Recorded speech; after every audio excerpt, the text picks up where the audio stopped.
Hi. Hello. I feel like it's been forever since I've been online, but it's only been one day. Hello, hello, hello. Good to see everyone. Happy Tuesday. I hope you guys have had a great week. Please let me know that you can see me and hear me. StreamYard issues, but what's new? Um, let's see. Oh boy, oh boy. What are we getting into today? We're getting into trouble. We're getting into trouble per usual. Hello, hello, hello. Shout out to all the new subscribers. Welcome, welcome, welcome. Um, I have questions for you guys. I think we need to talk. We are going, I owe you guys members only for the week, but we're going to be doing probably two tomorrow for the members. So definitely support if you can. Please make sure you tap the like button on the way in. We're talking all things Mackenzie Shirilla case today.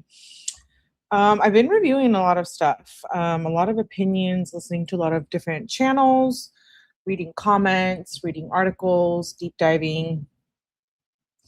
And I don't know. I guess I have some questions for you guys about, about this case and kind of where you're at. And if you're just, if you've made your opinion that you think that Kenzie is guilty and that's it. And why I'm saying this is because I have questions about some stuff, and I know I'm gonna get shit for it because I already get shit for everything else. So, and I think that comes with the whole thing of it all, which is fine. I can handle it, but I get a lot of people saying like, clearly you support just the victims, like la la la, and it's like that's not really how I am. Actually, I think I'm pretty fair game on all of the cases that I cover here about respecting both sides of what's going on. We have been covering a lot of Steve Shirley here because he keeps going on interviews that then we critique here. And so I get it. I get it. It might seem like, yeah, like I have a hard on for Kenzie and I hate her and I think she's guilty and I think she's a murderer. Yeah, I guess all of the above are true. But I'm also willing to look at, all the information that is out there. And it's been a while that we've read the police reports, and now that we've watched all these interviews and the documentaries, I I do have some concerns.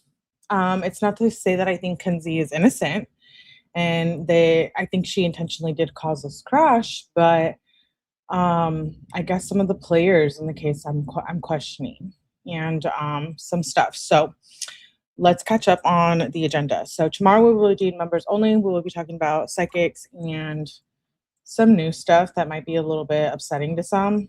Um, I don't want people to think that I'm supporting Kenzie all of a sudden because I'm not. But Steve Shirley keeps saying in his interviews, like, hey, hear me out. I think they did this and I think they did that. And I'm willing to explore those um, concerns of his just on my own, as I am someone who has been into this case since 2024. And let's get into it. I have a couple things that people emailed me today that I want to review, a map and someone about what they told me about driving that route. And then I want to go through an interview from Houston and someone else with the police department where it involves Rosie and her driving by. I want to review that document. I want to read it in its entirety. I also have all of the appeals. I want to go through those. I have the investigation from the investigator. Those documents, those are long, but I want to go through all of those. So we are just going to go through and match up and see who's saying what, who's not saying what.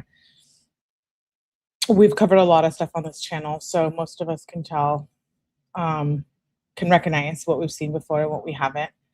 So let me say hello to everyone. Let me pull up my documents. And I do want to remain respectful to the victims and the Russos and the Flanagans. And, my heart goes out to them. The more I dig into this case, the more I'm into it. I don't know. I feel like a lot of you are feeling the same way. I see a lot of you reviewing the old videos too that I've done. So shout out to all of you. I appreciate that. It's different though. People change over time. People can change, people do change. And so when I first started on the Mackenzie case, I didn't have any of this. We didn't have the documentary, the Netflix documentary. There wasn't a lot of people into the case like there is now. We would do text message readings, and it wouldn't, there would be more people obviously now because people are aware of it. So it did spread awareness, I guess, in regards to the case. But let's get started. So we're going to start off with a map that someone sent me after I say hello to everyone. It is a member from our community, and then someone that drove the route. I got an email earlier today. So I'm going to read those both to you and share those. And then we'll get into the investigative documents. I have some clips, some TikToks. Like I said, the members only will be pretty good. We're going to be covering a lot of stuff on those. So definitely, if you can become a member, let me pull this stuff up. Let me say hello to everyone and we'll get started. I know you guys are probably like, what's going on? I feel like once you see her for who she's, but okay, but are we making that opinion from the evidence? Because I have questions about some of that evidence. I do. I do. Um, and we can all have differing opinions. That's okay too. We'll all be cool. We'll all be respectful. I saw Taz Mom in here. Yes, Taz Mom, I got your email. And thank you, DNZ, for becoming a member. DGH, Barbie, Bless, Miss Lindy, Donna, Evie. Hi, Evie Green. Shout out to my moms for being here. My friends love them. Edith, Cecilia, you look beautiful. Thank you. Control your vessel. Hello, Melly. Interesting name. Pizza Hut Slut. What up, girl? Kendra. It felt like forever. Girl, when I'm gone for a day, when I take a day off, don't you worry. It means I'm into something. It means I've been deep diving. You guys might not like what I've been deep diving. You guys might not like it. I already told one of my friends, I'm like, I'm gonna get shit for this. I know I am. I just watched your Daniel Waterman video. Thank you for bringing this up. Yes. So the Daniel Waterman case, I covered this months ago. I don't really know exactly when, but it is on my playlist. Daniel Waterman was killed by his girlfriend, pregnant girlfriend, must I say, in a manner similar to Dominic Russo. His girlfriend was mad that someone texted him in the car, or they were in the car, and a girl texted Daniel regarding like sports or something. I don't know, not into sports like that. So something about like winning games and scores or whatnot, if I'm not mistaken. And this girl got like upset and she got jealous. She drove her car into the tree. Daniel Waterman was in the hospital for a while before he succumbed to his injuries and he passed. While Daniel was on life support, he told authorities what happened, and they're not going to be legitimate in court. So her name is Leah Mumby, if you haven't heard of that case. I did cover it. I believe, if I'm not mistaken, I have the body. I did a FOIA for that. So I think I used my own body cam footage on there that I got myself. So definitely make sure you review that case as well.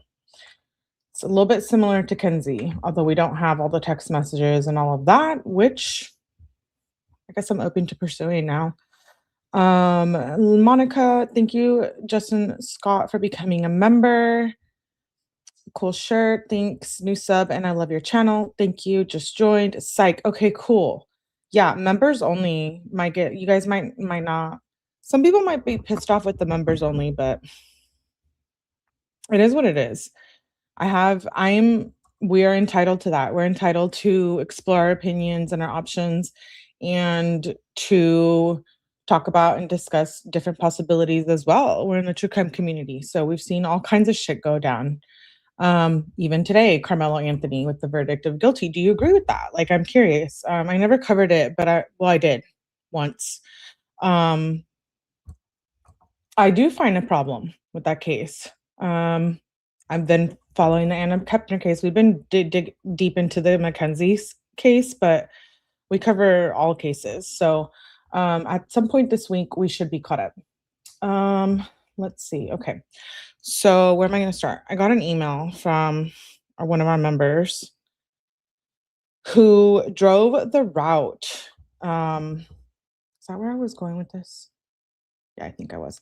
Who drove the route that the crash happened on. So I want to read you guys to the email and we can discuss that. And then someone else sent me a map of the routes about from that crash, the crash site. So we're gonna look at those and then we'll get into the documents. I did just post a call too between Mackenzie and her mom. This is something I kind of want to discuss because in the call they bring up Jacob. They bring up, I assume, a neighbor or a family member or someone that the family knows named Jacob. And if you recall from the crash scene, Kenzie asked for Jacob. Who is Jacob? Why was that person on her mind? Was it just an honest mistake? It's in the call that I just posted last night. So definitely, if you haven't checked that out, go check it out. We might listen to it on this live just because I found that interesting as I was posting that last night, editing it. I'm like, Jacob, where did I hear that name? And then I remembered, I'm like, oh, I thought she asked for Jacob. Um, I guess we'll see what the documents report today because I remember I think she did ask for him, but anyways, okay. So Kimberly says, "Hey Melly, my husband and I drove Mackenzie's route. I was a passenger, so I could really pay attention. Number one, the road is longer than I expected. Number two, the road is not as curvy as I expected." That was interesting to me. Um, the road is not as curvy as I expected.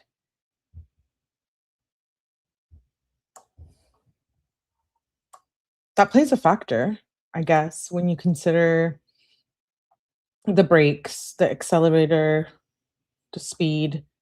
Number three, she says, "I had a panic attack and all I could think about was Davion.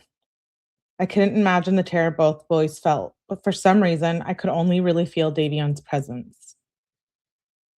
We've been exploring the spiritual side of this too, as well, because I am into that stuff on my channel, respectfully. So I'm open to reviewing that kind of content, and we have on the members only. And so I've heard that before also, from like the psychics and stuff, the YouTube that I follow on YouTube, they say like, um, Davion's, presence is more noticeable. She says, "It was well worth my time and I am so glad that I experienced it." So the road is not as curvy as expected, and it's longer than she expected. Let's look like at a map too. This is from another member, Melissa. She says, "Please see the attached. I mapped the route from where the party was held to the crash site to Dom and Mackenzie's house. There was no need to go down that street to get to Dom's house. So there was a different alternative route." I see Evie in here. Okay, Kate, hello, hello, Joker, Edith, Hey Crease, no, you're fine, you're fine. Same, I read the last text. Imagine if Dom pulled the steering wheel. I'm not questioning just what happened in the car. I'm questioning, I guess, the like criminal side of it, the judicial. Like, I'm just really wondering, how do I say this? I'm just really wondering if things are what we think they are, you know? Um, that's all. That's all I'm saying. That makes sense? I've been a silent viewer, but just wanted to say I always look forward to your Kenzie lives. Thank you. Hello, Biggie, Bicky. This is my first membership. Thank you. Yes, dig up her bones for giving Dominic Davion a voice. I wanted to say sometimes I think I read your comment where you said that we didn't. I think I missed you last time in chat. I'm not. Sometimes when I'm reading, I miss some of you, so don't take it personal. But thank you for being here. Dig up her bones. Doreen, I just watched your video about him today. I wonder if Daniel's speaking about is a dying declaration. They're not considering it in court. I have to look at the judicial side of that. Like, why not? Because that's a fucked up case. Daniel Waterman too. And Leah Mumbai, don't just think because we're into Kenzie, we're gonna let you slide, girl. We ain't. We're gonna try to get them records. Tough titties, yeah. We want to see your text too, Leia. Because why are you driving your car into a tree? That's probably something we should explore here soon. My YouTube emojis don't work. Mine don't either. So I guess it's a worldwide problem on YouTube. I don't agree with the verdict for Carmelo Anthony. Okay. There's a drone video of progress drive to watch. Okay. Think he's a cousin of Kenzie's. Yes. Jacob is a cousin of Kenzie's. Is that a coincidence that she mentioned him or no? Jacob the new boo? I don't know. Maybe there's a different Jacob who wanted feet sex. Hi everyone. I've been watching your videos all day. Such great content. Thank you, thank you, thank you. Okay, I'm a little bit behind in the comments. So I'm getting caught up. And then I'll shut the fuck up. I love you all so much. Thanks, Kate Levinson. We love you too. I've seen the route when you travel it. Okay, let's look at that. Let's look at this. This is from a member from our community. Yes, yes, yes. Who sent me this, which is really nice. Shout out to these people. Laura Croy. Well, Laura Croy just keeps showing up. I will be gifting memberships either today or later today. So if you get it, you can. If not, if you make it to the live, then you see the content, you know. The body kit, but I appreciate you being here. It's 3/4 of them. We love you, Melanie. Thank you. Love you, Melanie. Love you too, Green Eyed. Thank you for being here. Still not buying the pot sink. We're not buying the pot sink. Okay, but you know, a lot of people have a problem with you know, Steve. I want to just point this out. Steve says, like, you know, the corruption runs deep because of who Christine Russo is. AKA, when I say Christine Russo, I guess I'm meaning Dom's mom, respectfully. She is an attorney and she, I guess, has connections according to Steve. And I'm willing to go down that avenue and explore some of those connections because it's only fair that we look at all of it, right? If we're really a true crime enthusiast, there's always three sides to every story. It's hers, his, and the truth. Sometimes we don't get it from all of them, but we should at least look at all the information that's out there. Do you think Kenzie was set up? Says Alicia. Not necessarily set up, no. But good question. Do you think she was set up? They drove different route on the way to party than on the way home. Which bit is confusing to you? I really hope Dom's cousin discussed what happened at the party that night. No more Yanks, Lintanero. Okay, hello. YouTube, get it fucking together, dude. No, they're always really nice. But get it together with the emojis because I was wondering mine weren't working either. I think YouTube's glitching because they won't work at any channel I'm at. Dom's sister said he wasn't a drug dealer but refuses to read the text messages. I had Christine up on my channel, if you guys didn't know. I did interview her. I do support them. But that's a fair point. I can't be fake and I can't be ignorant.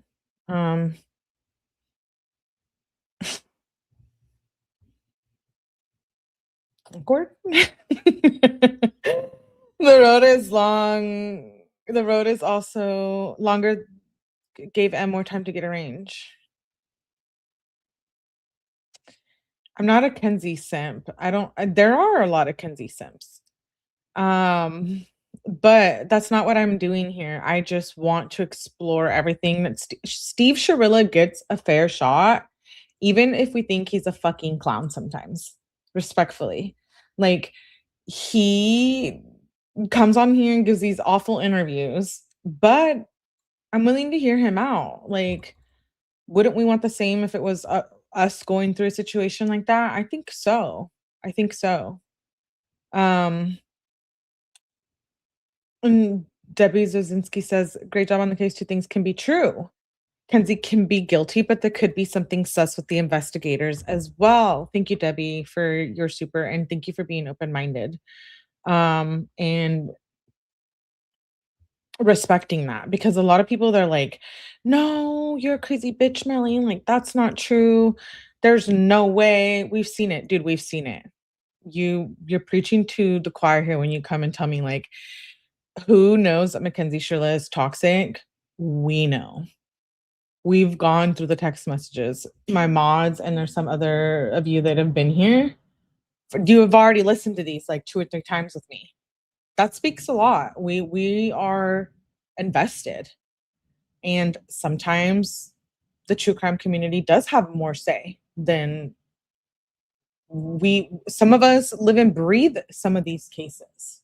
And I love that for us. I love that for us. I really do. And then I happen to be one person that wants to do the same as well. And so when Steve Shirilla says that he thinks there's corruption, my brain connects to like Karen Reed. I have followed that case in depth, although I don't cover it live all the time. But Karen Reed is a great example of corruption, in my opinion. Some of you might not agree. Some of you, I do think it's possible that she could hit her boyfriend, but we saw how it played out in court, and this live isn't about Karen Reed, but I'm just making the connection about Steve Shirilla says there's corruption. All right, well, let's explore that. Let's look into that and see what we get out of that. This map, someone sent it to me. It says the party right here on the, let me zoom in. Party going down this Whitney Road. Then here's a crash site. But then here's to get to Dom's house. And then here's Kenzie's house. So there was different ways to get to either one of those, is what I believe. Yeah. There is different ways you could have gone there. I do think this is important. I believe we have covered this before, but it's nice how someone went and sent me that map with it color coordinated and whatnot. 9 minutes.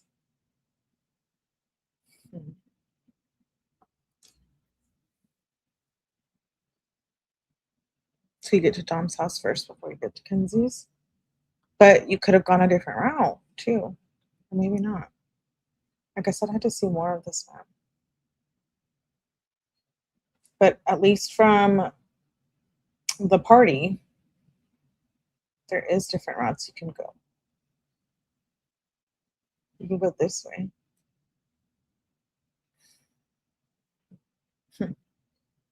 Anyways, I thought that was interesting.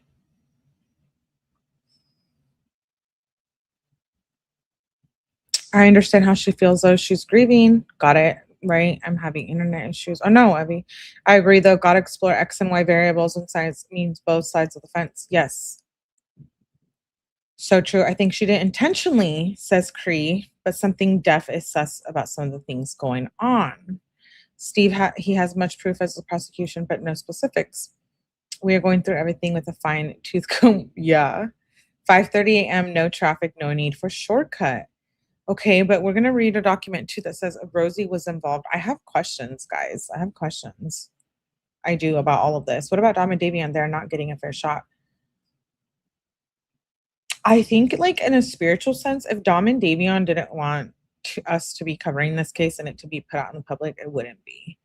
I respectfully think that we do live on a very energetic field, and maybe it does need to be explored, all of it, and maybe Kenzie does need to be in prison for the rest of her life. There's a lot going on here. The longer the road gave Em more time to go. So mad she would actually do it. I have Android. I don't know if that makes a difference. Oh, okay. The emojis. Rotten Mango has amazing info about what Kenzie was like at school. Teachers, yes. Laura Croy, for some reason, I bet, though, that Steve has a lot more to say if somebody would stop trying to control him. By that somebody, do you mean Natalie? If he shows some credible evidence, I'd be willing to listen to review it. I would be willing to listen and review it. I know someone like Kenzie in our own lives, and we know it's unhealthy. Yes, thank you, B12. I don't understand why they didn't request a change of venue. I have questions about why wasn't everyone's phone subpoenaed? We know there was more than one phone. We know Dom had more than one phone. Could Kenzie had more than one phone too? Possibly. There's some things missing here. Dom's brother Anthony said himself that was a cut-through road and they all have time, though. Rosie was on camera before police and gone when they arrived. Footprints. Yeah, let's go through those documents. I want to know more about all of these people that gave statements. Me too. I want to know more about the footprints. I want to know more about how the drugs got from Kenzie's body, Kenzie's person, to the ground, to on the ground. Surveillance video of Rosie at site. We also don't have Dom's second phone. We don't have those records. Those are critical here to the puzzle. I know some people don't want to recognize it, but it's important.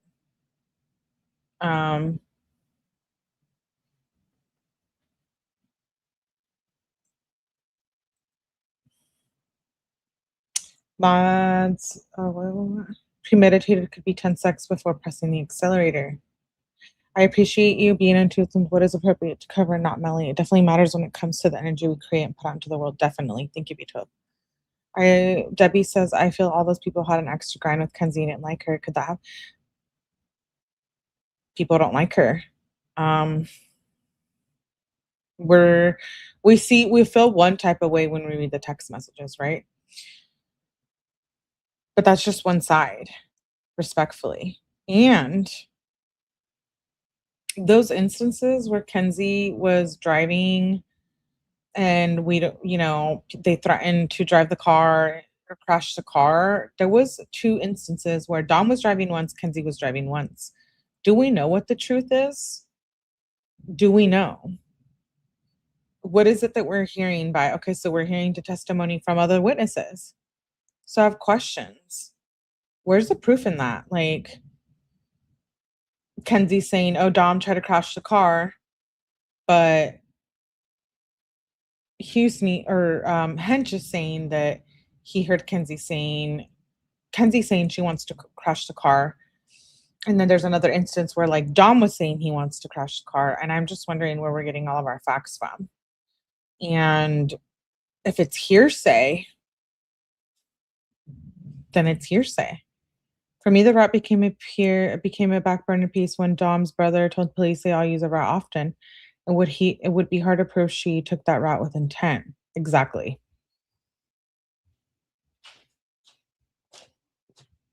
Unless his voice is clear as day on that body cam. What footprints? There was footprints at the scene. Amen. All of the phones are important if we really want to get to the truth. And all her videos when she's driving, she never wore her seatbelt, but she's wearing it that day. Does that prove she's a murderer? I wear my seatbelt every day, but if I guess I go out one night and I don't, am I a murderer? Or a bad driver? Absolutely think I'm not. Well, I really am, but I absolutely think Kenzie's guilty, but I also believe we didn't see all the evidence of the trial. Both. I mean, I do think the seatbelt is important, but I don't think that proves that she's a murderer. Debbie says, for the record, I believe she's guilty for Sires. I didn't. Dom's mom give the police his pass. Oh, why didn't Dom's mom give the police? Okay, thank you. Yes, there is one phone I know we didn't get documents on. Thank you, Debbie, for that. We didn't get documents. It was sealed. Or maybe not, or maybe just disregarded. But why? Why? And who authorized those warrants? I have questions.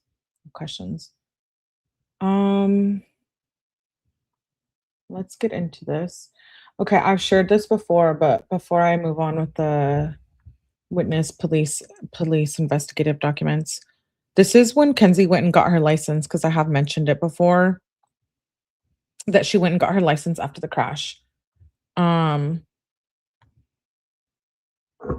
she didn't report POTS. So she wants to go to trial, but doesn't report POTS. So this was issued on 10/21/2022. And then down here, you can see that it doesn't say, it says, oh, my computer's going freaking out. I do not have any driving privileges now suspended or revoked. I do not have a pending citation. I do not have a condition that results in the episodic impairment of consciousness or loss of muscular control. I do not have a physical or mental condition that prevents me from exercising reasonable and ordinary control of a motor vehicle. So before we get into the rest of the documents, I did want to cover that because Kenzie can claim that she has POTS and that they reported it, but why didn't you report it when you went and got the new copy of your license in October of 2022? I call bullshit on that because you would have reported that, especially if you're trying. Oh no, especially if you're trying to use that as a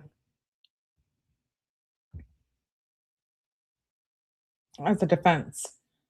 Let me. Damn it! Hold on. I closed out of one of the reports we're going to cover tonight regarding Rosie. Hold, please.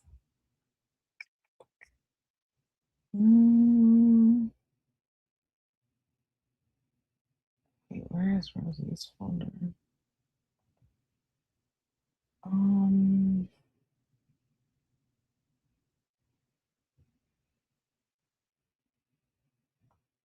No, I think it's in the reports. Damn it. This sucks. Okay, hold please. I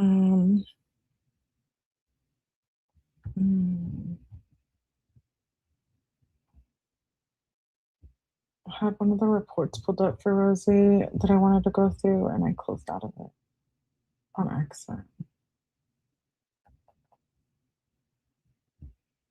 Okay, here we go.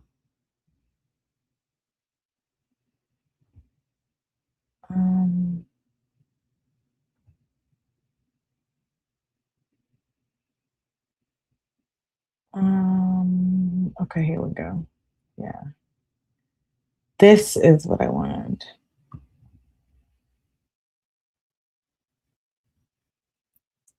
Yeah. Okay. All right, got it. Thank you for waiting. Can't get my shit together, but that's fine. That's fine. Where did it go? Interview. Okay. Yes, this is the one. Interview with Ahmad and Croy, Houston and Tyler. Let's go over this. Oh, who gifted? Evie! Evie gifted. Thank you, Evie, for gifting 5 memberships. Who got it? Who got it? That's really nice because we're going to be doing 2 members only. Probably tomorrow. I might do only members day tomorrow. So if you can tune in for the lives, great. But they'll end up being members only. But we do have a lot to review on the members. So thank you, Evie. Why is my computer being so slow? Let me pull it up on my phone. I don't know what's going on. Wooly, Barry, Mikey, please, and Christy got memberships. Welcome. That's really nice. Okay. Thank you, Evie. Appreciate you. I wish she had less freedom.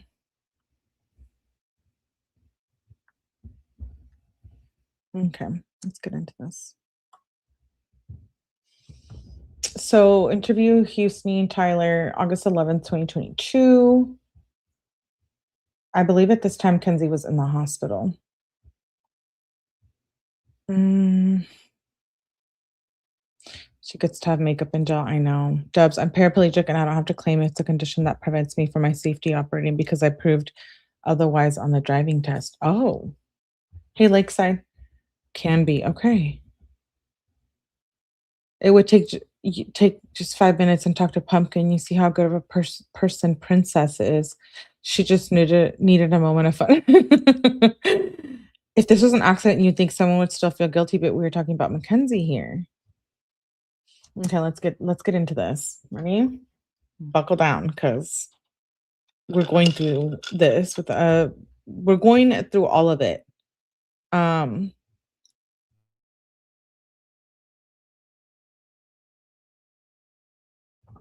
Okay, August 11th, 2022. Strongsville Police Department Detective Jason Glover met with Houston and Tyler. Detective Glover began by introducing himself and explaining that the main case detective, Detective Hazoo, couldn't be at the interview, but that Glover was recording it, so Hazoo could rewatch what both witnesses had to say.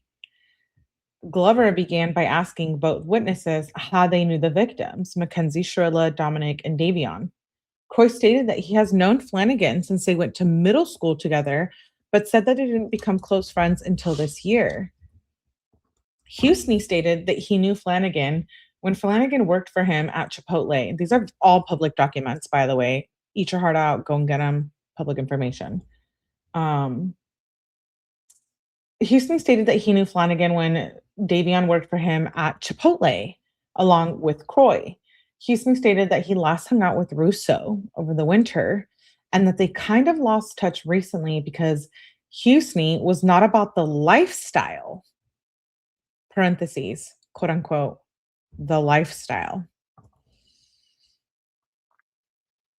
Don't hate me for saying this, but we know what the fuck was going on. Okay. We can all sit here and having our opinion about what happened in this. But it is what it is. We know Kenzie and Dom were participating in substances. Houston was not about that lifestyle, referring to Dom and his drug usage. Coy advised that he provided information from his mobile application, Life 360, through which Croy was able to trace Davion's movement.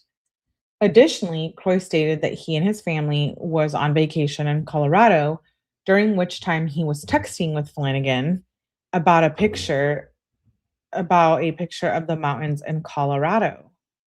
Both witnesses explained that Davion was adopted and that his relationship with his adoptive parents was rough at times. What happened, I think, in Davion's family life, like, I don't want to bring it to light because I don't think it has any relevance and it's the victim's life and their personal life. But if he was at home and living at home and wasn't hanging out with these people, he obviously would still be here. But this isn't the first time we hear the rough home life. We heard it from Bubba in his interview. We're going to be reviewing a Bubba interview that might be members only, maybe possibly tomorrow as well. Um, and Bubba said the same thing.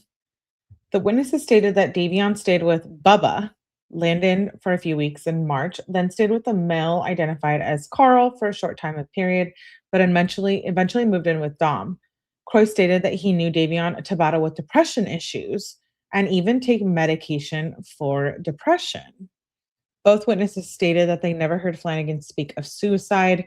Both witnesses stated that they knew Davion to use alcohol and marijuana, but nothing other than those until recently. Croy stated that he had smoked marijuana with Davion, but never drank alcohol. You would have thought any conflict of interest would need to be declared at the start of trial. Maybe that was overlooked. Question mark, question mark. Davion's family had rules and he wasn't following the rules, says Prefer the Truth. No, Davion's parents just wanted him to stay on the straight. Exactly. Crease, don't let Steve's influence yet. Kenzie reminds me of Gumby. Oh. Kenzie needs some tough love in her life. I want to look more to the judge's relation to the Russos. If there's anything here, if they're for sure not, why would they ever allow that? There's no way, right? Good question, Crease. Kenzie was a dope fiend. Hmm. Let's continue. Detective Glover then asks, is it Glover or Glover? Who knows? My apologies if I'm getting it wrong. Then asked what the witnesses knew about Dom and Mackenzie's relationship. Both witnesses stated similar knowledge that Dom and Kenzie fought often. Wait, so we're dissecting this. So Houston knows that they fought often, but then Rosie sits up here on her ass on Netflix and she's like, nah, They never fought. We never saw that. Bubba says the same thing. Maybe they didn't see it. Maybe they did. Maybe they're damn liars. Maybe they're not. I don't know. Who am I to say? Just give my opinion. But it's interesting how Houston noticed it in Croy, but not Bubba and Rosie. Both witnesses stated similar knowledge that Russo and Shirilla fought often and that it was well known among friends that they often argue about random things. In addition, it was well known that Shirilla had major road rage and anger issues when driving. Croy advised that on one occasion Shirilla kicked Russo out of the vehicle on the interstate during an argument. Croy stated that Shirilla was known for being, quote unquote, that girl in high school. When Detective Glover asked for clarity, Croy stated that Sharilla's nickname was Baby Kush because she smoked so much weed and that she embraced that lifestyle. Get high every day, all day in the closet while you're taking a shit in the shower, just like she was smoking it up. The F is happening. I think this live we've gotten a little crazy. We've gotten a little crazy, respectfully. That's fine. I kind of like it. Cuomo interview. He is damn good. A person being unlikable doesn't make them guilty of a crime. The science explains the facts. You only look at the person for a state of mind. Okay, so this fight right here, it's hearsay. It's hearsay, right, babes? It's hearsay because Croy can say it. Um, Hench can say that Kenzie threatened and Dom threatened, but at the end of the day, it's hearsay. We don't have the video of what happened when Kenzie was like, "I'm crashing this car," woo, woo, woo. Or the one where Dom says he's whipping the car around. We know he wasn't. That was not him trying to crash the car. He was meaning like, "Bitch, you're gonna get the fuck out of the car." That's what he was saying when they were fighting. So it's very two different things here. The physics told the story. Yes, Dom sounded suicidal, says Dinuzo. Deaf hearsay. It is hearsay. Geez, she said it about parents said they never did but broke up and got back together, but he just wanted out. Kenzie loves a chronic. I seen a crime video on Angela Russo that yes, I have we're doing the members only is gonna go more into that. So don't come for me, okay? Just make sure you hit the like button, please. I appreciate it. Thank you. It is well known that Shirla had major road rage issues and anger issues when driving. Croy advised that on one occasion, Mackenzie kicked Russo out of the vehicle in the interstate during an argument. Croy stated that Mackenzie was known for being that girl in high school. When the detective asked for clarity, Croy stated that Shirla's nickname was Baby Kush because she smoked so much marijuana and that she embraced that lifestyle. Croy went on to state that Shirilla drove Dom crazy and that no one could understand why he put up with her. Both witnesses stated on that day of the memorial for Dom and Davion that was held at the crash site that Rosie and the mutual friend Paul, whose house they were at that night. Paul, we have questions too, Paul. Were you just up there in your room fucking sleeping the whole night away?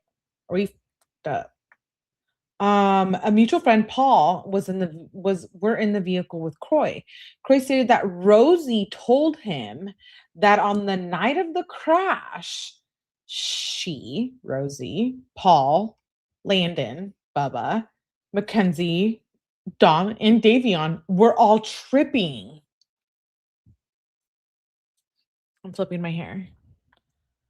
Excuse me. Excuse me. In that Netflix documentary, Rosie says, "Oh my gosh, it was late. We ended up not doing shrooms. We were just smacking the bong in the backyard. No shrooms. It was late. It was late. It was midnight." Okay, what the fuck does that matter? Because Kenzie and Dom were going out at all times of the night to meet out with friends. So I don't want to hear it, Rosie. Who's lying? You or Houston and Croy? Because they're saying that you were all tripping. Tripping off what exactly? I have always believed, and it is my opinion only, you can have your own opinion, that they were on something. other than weed and alcohol. Alcohol was ruled out. There was an issue with Kenzie's blood test. Nobody else's blood. We don't have the full toxicology for the victims. Those are sealed. And they're sealed because the family has requested it. Okay. So I did a little digging for you guys. So you spend your time on something else because I did it for you. Yeah, they're sealed. They don't want to release the autopsies because of the family. The Russos and the Flanagans. I get it. I believe we have a copy of something that like talks about the autopsy findings, but I don't believe we have the actual one from the coroner that I spoke with. Not that night. The blood tested was from the life flight. Well, I guess, but somebody said that, some are saying that sample was lost. Thanks, Kim, for becoming a member. I appreciate you. Hey, real Pocahontas. Interesting, Melly. Yeah. Yeah, Rosie was like, it was just late. We didn't want to do anything because it was just late. What does that matter? So they were all tripping. And somebody's lying, in my opinion. Somebody's lying. Or maybe some records are sealed. Question mark, question mark, question mark.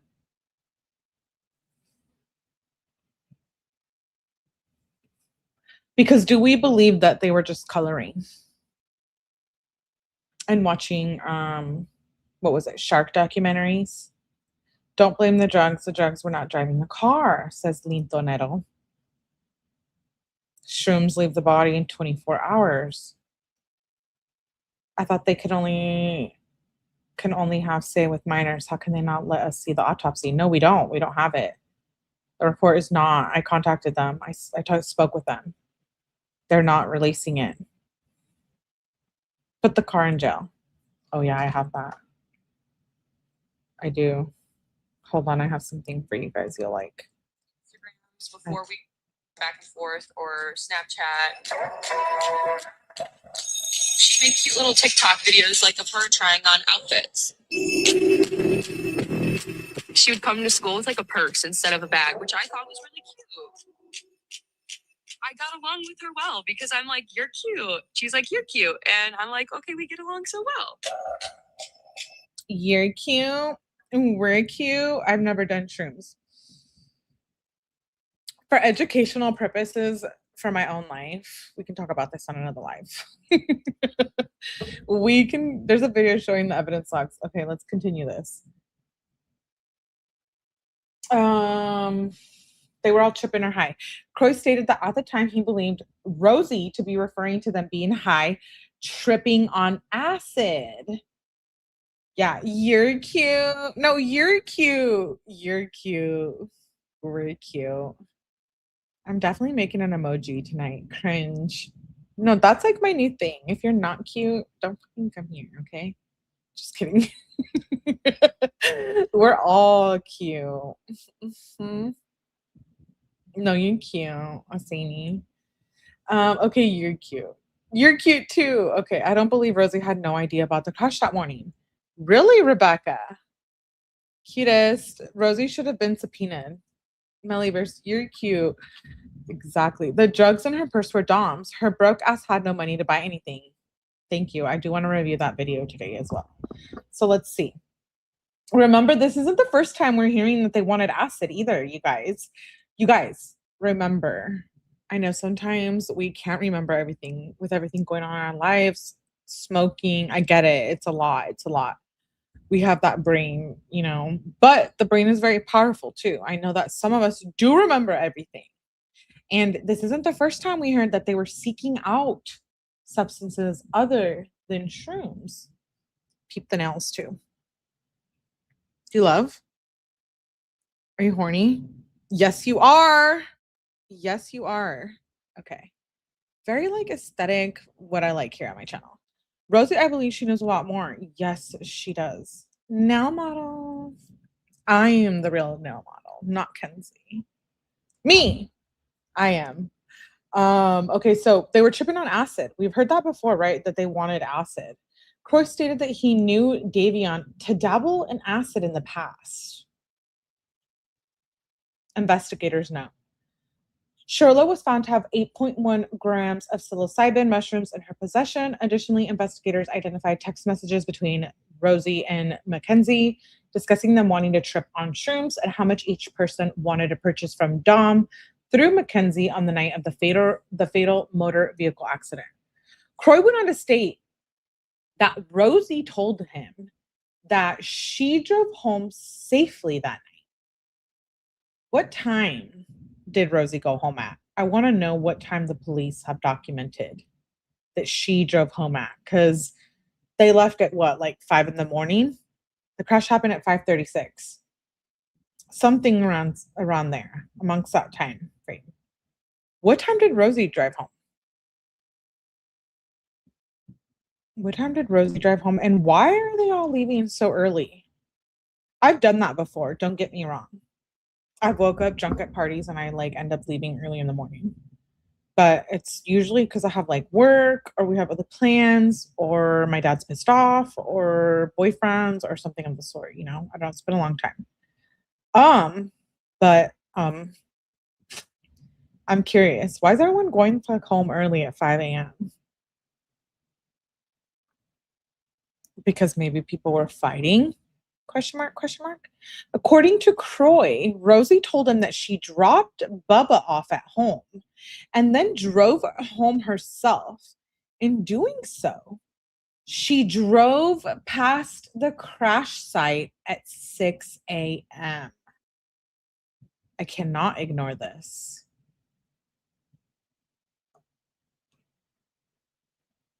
Stop with the cute talk. Lakeside's like, shut the fuck up. We're cute, but not cringe like them. You guys are funny. That's funny. I just caught up on that. Thank you, Lakeside, for giving me a laugh. They're stupid. Let's waste our money and get items that cancel each other out. Kenzie is a rager, Rosie is a dumbass, and Bubba is a Rosie suckass. They're all lying, says Mel Noel. I respect your guys' opinion, babes. You guys matter here. You guys matter, okay? And this is America. We're entitled to our opinions. Check my comment. Okay. If they were in on what happened, they would all need to remain friends for life no matter what. I have questions about this, Alicia. Is it perhaps that maybe, just maybe, they had shit on each other previously too? You know, like maybe when they were friends, they did something. I hate to say this, but nothing criminal. But I could say I have some friends that would probably know me a little better than other friends.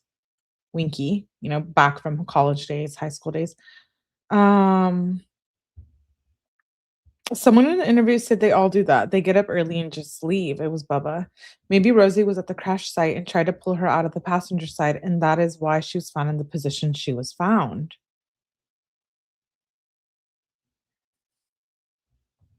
Let's continue. I just want to know, the crash happened at 5:36. I don't believe in coincidences. If you know me, you know me. What the fuck is Rosie doing there at 6 a.m.? Maybe she drove by like on the main street, not on the direct route of the crash. Is that a coincidence? I don't.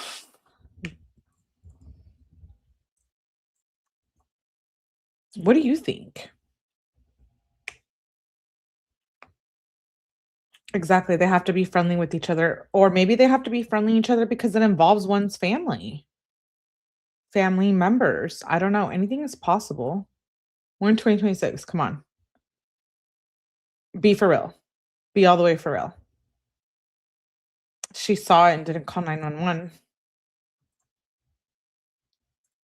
She saw it and maybe got scared.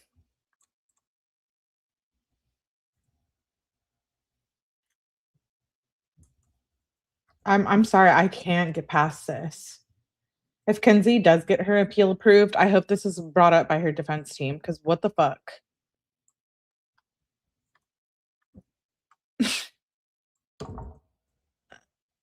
If Rosie surely she recognizes her friend's car, dude, she knows they just left too.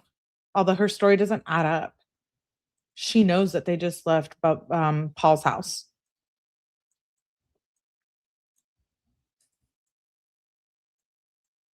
And there's numerous ways. I guess I want to know where Rosie was going. I guess I would need to look into exactly where they were going, because if there was alternative ways to get to her destination, but her and Kenzie managed to drive down the route. I don't think that's an accident. Rosie didn't even realize that Shirilla, Russo, and Flanagan were in the crashed vehicle. So this right here, not even realizing, she saw it. She didn't realize it was them. She saw something, didn't call 911, could be lying, saw that it was her friends, could be scared. She saw it. Listen to the sentence. Drove home herself, comma, in doing so, drove past the crash site around 6 a.m., not even realizing that it was Shirilla, Russo, and Flanagan in the crashed vehicle. She saw it. She saw the crashed vehicle. She just didn't realize it was them, according to her. But I call bullshit on that.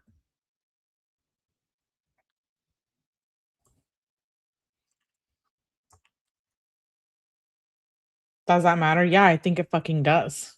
That their friend that they were just at a party with that has history with Kenzie and Dom. Yeah, I think it does matter.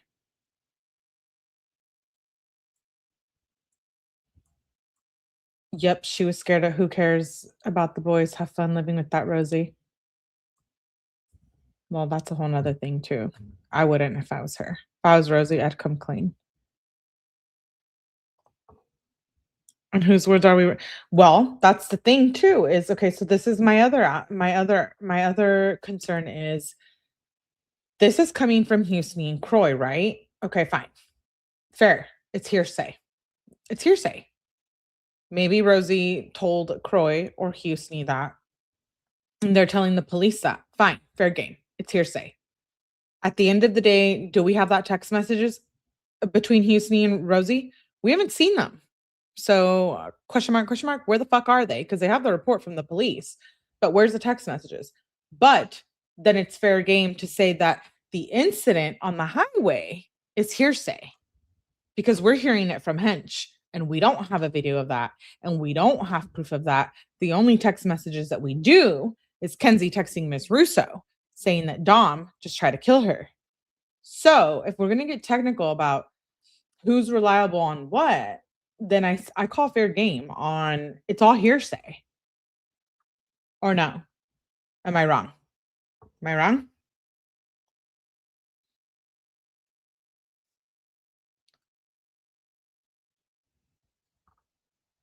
Houston's probably credible. Houston's considered one of Dom's friends. But maybe he is credible, maybe he's not. Did they open all of their phones? You mean like the police? We need those text messages between them. I think they both played the card game. I'm with you, B12. This is where I was going. I think they both played that card game. And I think they both knew how toxic they were. Come on. It takes two to be in an argument. It takes two to be in a toxic relationship, right? We're witnessing it. Although we know that Kenzie is a mean abuser, it doesn't change the fact that it does take two to tango. Really does. Someone told me that long, long ago. Phone pings can show someone's route. Where's Rosie's Celebrite report? I would like to get that. I would say like fair game would be 2021, 2022 Rosie Celebrite report. Yeah. Why? Because she was friends with Kenzie. She was hanging out there. It's important to look at the past stuff that they were going and texting about. Yeah, I think that would be fair game. Where the hell is that? Where's Dom's trap phone? Where's his Celebrite report for that phone? We have the main phone, Dom's main phone. Did we get Bubba's full Celebrite report? No. I don't even think that's Bubba's included in the FOIA. His phone.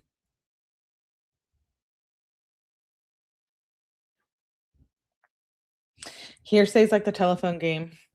Not hearsay if the person witnessed firsthand. Okay, but what do we do in a situation where hench? Let's talk about hench. So Steve Shirilla said in that interview that we reviewed that hench is this, hench is that, a drug dealer living in the Russo's basement, has connections to the Russos. The Russos are corrupt. Okay. But do we believe hench or do we not? Like, because at the end of the day, hench is the one who said that he heard Kenzie on the phone saying, "I'm going to crash this car."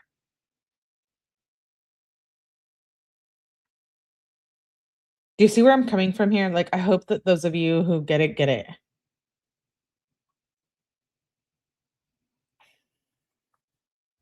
If the grand jury is involved, then the more info will come out. I think there's info here missing. I think there's info here missing.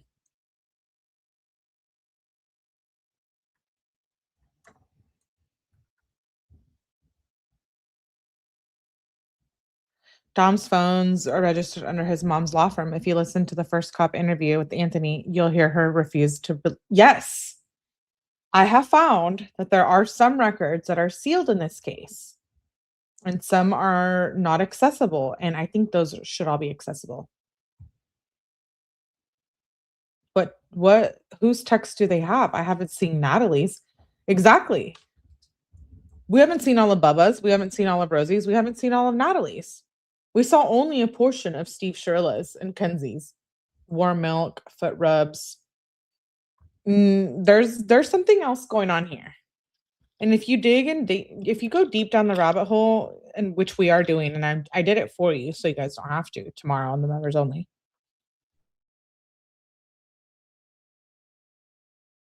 You will see that not everything is what it seems it is. Let's see. Graham told Corey that okay, so not even realizing that they were in the car. Rosie told Croy that Shirley took a nap that night prior to driving home. Yes, Rosie said that she fell asleep at like 3 a.m., right? Rosie said in the documentary that Kenzie fell asleep around 3 a.m. Croy again addressed his text messages with Davion just before the crash and that Davion was acting or communicating in a normal fashion. Both witnesses stated that Davion took a lot of videos when he hung out with friends and that it is likely that there are videos of them using drugs.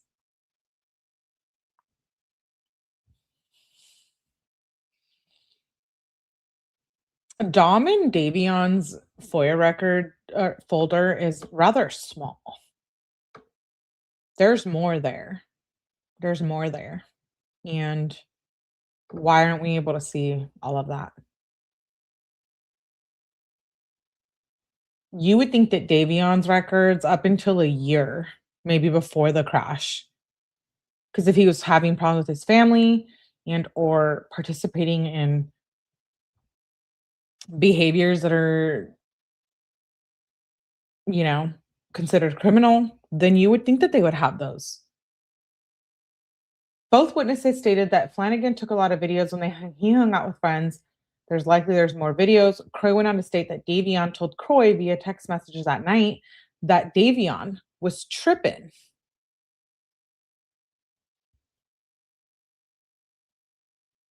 What about like Bubba's, Croy's, and Houston's cell phone?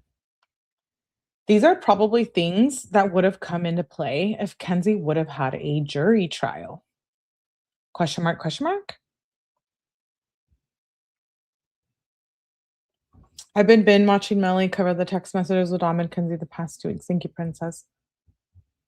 Kenzie asking her mom if they can just tell police she had seizures. She says everything we need to know, says Holly. Rosie's phone could place her at the crash site. Exactly. I feel like the police would have reviewed the camera footage to see if a car had actually driven past or stopped at the crash site before it was reported. True. But what if it involved someone that was connected to the judicial system? Would they have the same treatment? Should be texting her phone from Davion and Bubba and her mom. Yep. Didn't Bubba say that him and Rosie left in separate cars? Hopefully, the police would have reviewed the video. It's weird a 17-year-old would have her dad rub her feet. Maybe like my mom will rub my back, but dad and feet is a little weird. I will actually say this respectfully and proudly. I don't know if you guys have ever done cupping, like, like cupping on your back. Dude. So me and my mom got cupping done, and my dad wouldn't even be in the same room. He was like, no. He's like, "What the" he was like, like, "I'll be outside, like, I'll be waiting." And I'm like, "Why are you being like, you can just stay in here, like, I don't care." And he was like I'm like, It's not anything weird." And he was like, "No. Like, I ain't gonna be in the same room." I don't know why Steve wanted to rub Kenzie's feet, but my dad didn't even wanna be in the same room as me. He was like, "That's weird." And I'm like, "Alright, well, mom's in here too, like, I didn't think it was weird." And he's like, "No, that's weird." So he was telling me that it was weird. My dad was telling me that it was weird. And I was like, okay with it because I'm like, it's not like you could just be wearing a sports bra. It's not like you're naked. Don't get dirty now. But it's like you don't, you know what I mean? So I was like, okay, yeah, like it's no big deal. Like my mom's doing it too. We're doing it together. My dad was like all the way on the other side of the building. And I'm like, I don't care if you're in the same building, you're not close to me. And he wasn't even okay with it. He was just like, I'm like, this is like a girl thing, like, it's weird. He's like, "I'm going out, like, call me when you guys are done." And I was like, "Alright. Well, do you wanna rub my feet?" It's an effective counsel, part of her appeal. I believe it is. I believe it is. Did it hurt? Yes, it did. I had never done it before. Was it good? It feels good now. It did it hurt a little bit. Kudos to your dad, Melanie. Yeah, I mean but my dad doesn't smoke weed or anything, so I guess that's a difference between my dad and Steve Shirilla, but still, I think you can recognize, that type of stuff. So it says Flanagan was tripping. Croy then stated that Rosie mentioned that Mackenzie and Dom were sipping lean.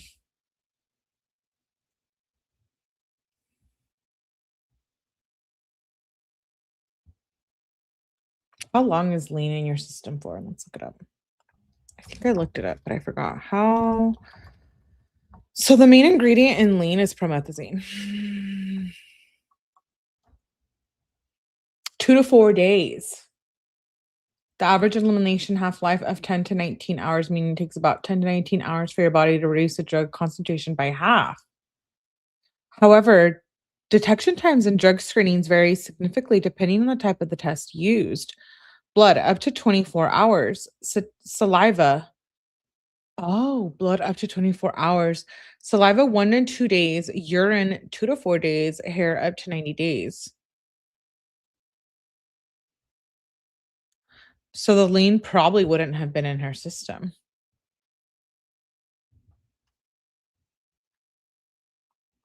Croy then stated that that they were drinking lean. Both witnesses stated that Rosie has called them and given them a hard time about speaking with law enforcement. So Rosie and the Shirillas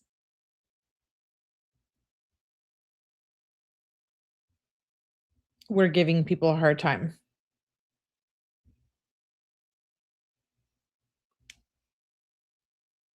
Hmm. Houston stated that Paul sent him a DM or direct message through Instagram stating something close to, "Why are you trying to ruin my life? And if you come by my house, I have a Ring camera." Both witnesses stated that Rosie is telling people not to speak with law enforcement. Both witnesses stated that Mackenzie and Rosie were best friends.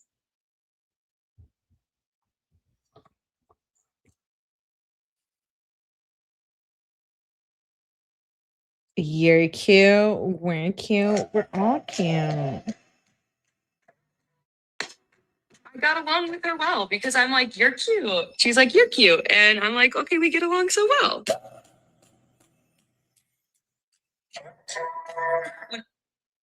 Mm-hmm. Yeah. Yeah. Exactly. I got along with her. You're cute. I'm cute. We're cute. Wait, I have another one I want to play for you guys. Sorry. What is that?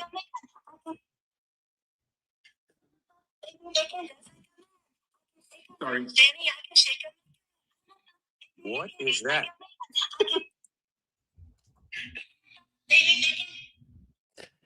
Okay, anyways, so we know people were looking for LSD, drinking promethazine. Yeah, okay, so I believe this. I'm sorry, people can call Houston a liar, and Bubba came on here and shit on Houston. I like Houston. I do. I agree with him. You're like, oh no, where is this going? No, I do. Why would he lie? I guess I need to see why, if there's what is it, alternative motives for him to lie. Like, I guess I would need receipts. So who has them? Bubba? Rosie? They won't come on here. Both witnesses stated that they knew Kenzie to be a crazy driver. Croy stated that Rosie has told him that Mackenzie is a bad driver and that Rosie doesn't like driving with her. Neither witness has been in a vehicle driven by Shirilla personally. Both witnesses stated that Rosie has made it clear that she will not speak with law enforcement, and if she has to, she will lie. Can we have Houston please come up to the stand and testify, ma'ams? What's going on here? Like, is it because it was a bench trial? None of this mattered? This is important, you guys. This is important information. We know Rosie didn't speak to law enforcement. I don't care what Bubba says. Bubba's like, oh, they're looking to get people in trouble. They're looking for the next drug dealer. Rosie, why are you even thinking like that, Rosie, in the Netflix documentary, if you weren't a drug dealer? Like, what a random thing to fucking say in a Netflix documentary. No, they when they talk to young people, it just makes it seem like they're out to get the next best drug dealer, whatever she says, not verbatim. Don't come for me. It's along those lines. Is really, if that's what you're concerned about. Interesting. It's aligning with Houston's report to the police. Both witnesses stated that Paul is telling people that he went to bed that night, but both witnesses believe this to be a lie. So this aligns with my opinion earlier when I said, Paul, baby, you were not sleeping when these people were all over at your house. Because unless I'm blocked out drunk, bitch, you ain't staying in my house alone while everyone's partying. Absolutely not. I'll be up regulating respectfully. Or no. Both witnesses, I guess, let me know what it would be like at your house if we went over to your house and partied all night and did bad things. Are you inviting me over? Both witnesses stated that who would have people over, then go to bed and leave friends hanging out in their house alone. At this time, Croy brought up his Life 360 application on his cellular phone and displayed the path that the vehicle took as Davion's Life 360 application depicted it. Croy pointed out that the vehicle was all over the road and that the vehicle never had hard braking. Detective Glover asked the witnesses what they think happened that night. Houston believes it to be an accident. Houston stated that he thinks there will be drugs in their system and that Shirilla was driving recklessly and that the large fuzzy cover on her steering wheel didn't help her regain control. Houston stated that he believes it was a combination of reckless drivings and being on psychedelic drugs. Both witnesses talked of the road, the distance, and the speed of the crash and offered speculations, but neither witness believed it to be a suicide. Additionally, Croy couldn't understand why Davion would be texting him and not doing something if the vehicle was out of control. This was another part I wanted to touch on because some people, the police believe that Davion was sleeping in the background or in the back seat. We know that Davion was probably not sleeping in the back seat. If someone tried to stop the car, it was Davion or Dom. But allegedly, Davion was texting at 5:35, 1 minute before the crash. So then we know for sure Davion wasn't asleep. But if they were fighting and it was toxic and abusive and crazy like we're thinking, why would Davion be on his phone? And where are those messages? Or is there just none? And like back to Dom texting his family, I have questions about that. Because they left around 5:00 a.m. ish, not verbatim, but Dom texted his family at 3 ish, maybe even 2:45 ish, if I'm remembering correctly. I'm sure we'll go through it on the reports. That's a few hours, if anything, but 2 hours. Why is Dom texting his family 2 hours before the crash? I love you. Christine Russo, the sister, says that, oh, they did that all the time. It wasn't new. Others claim that Dom and his dad didn't even have a good relationship.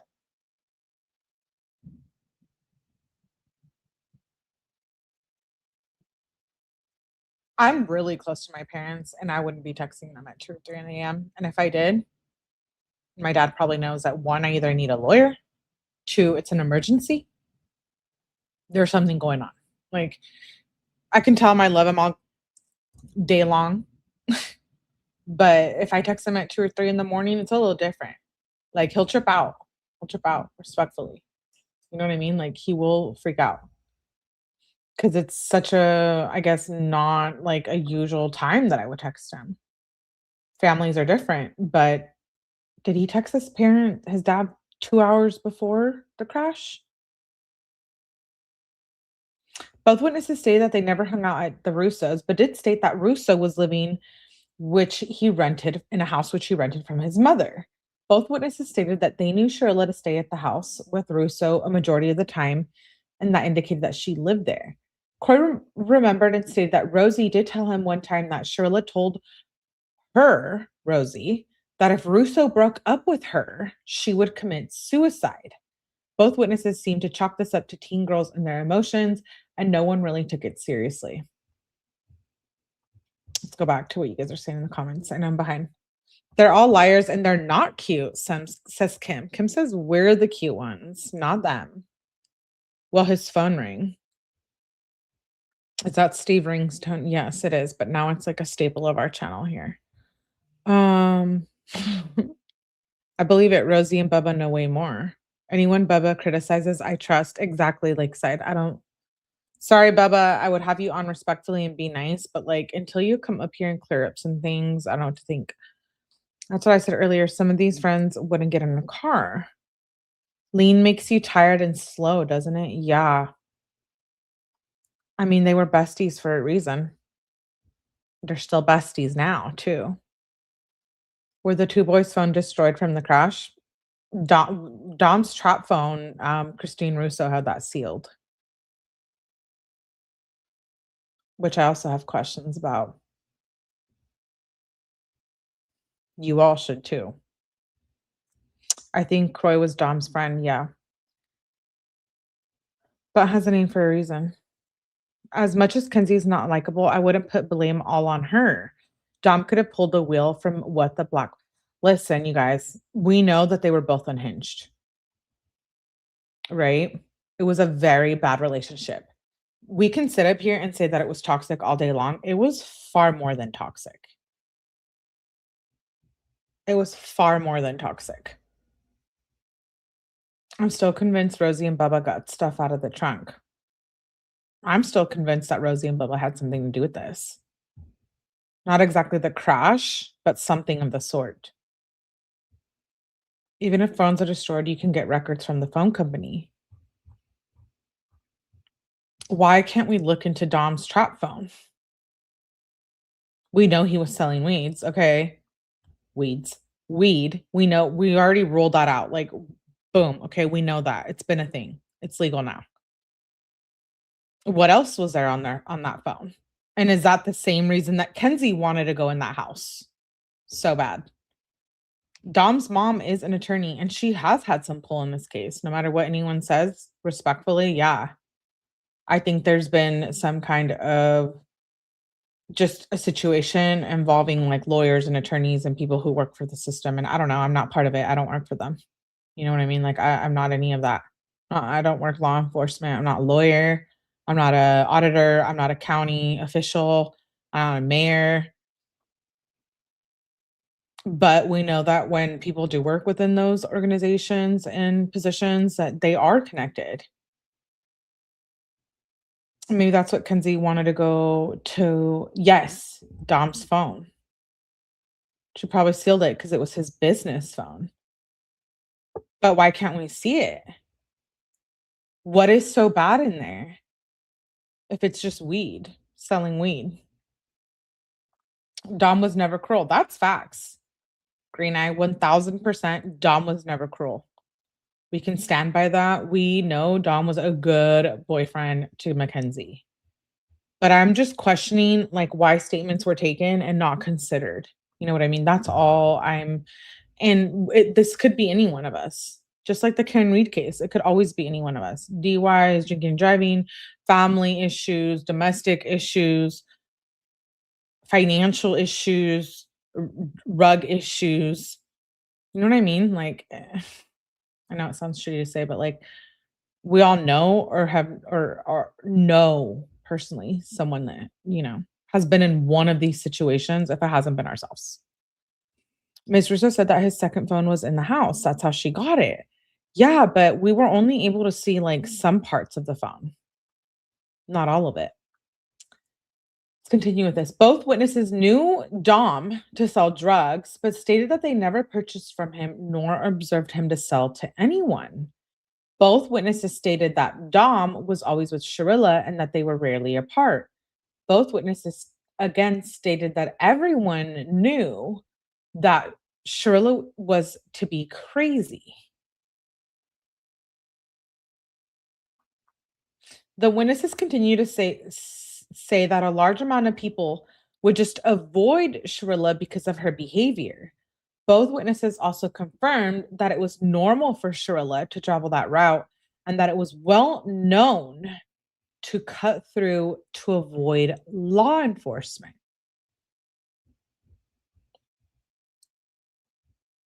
So is that route one to avoid law enforcement? I will say, like in my town where I grew up, that's absolutely facts.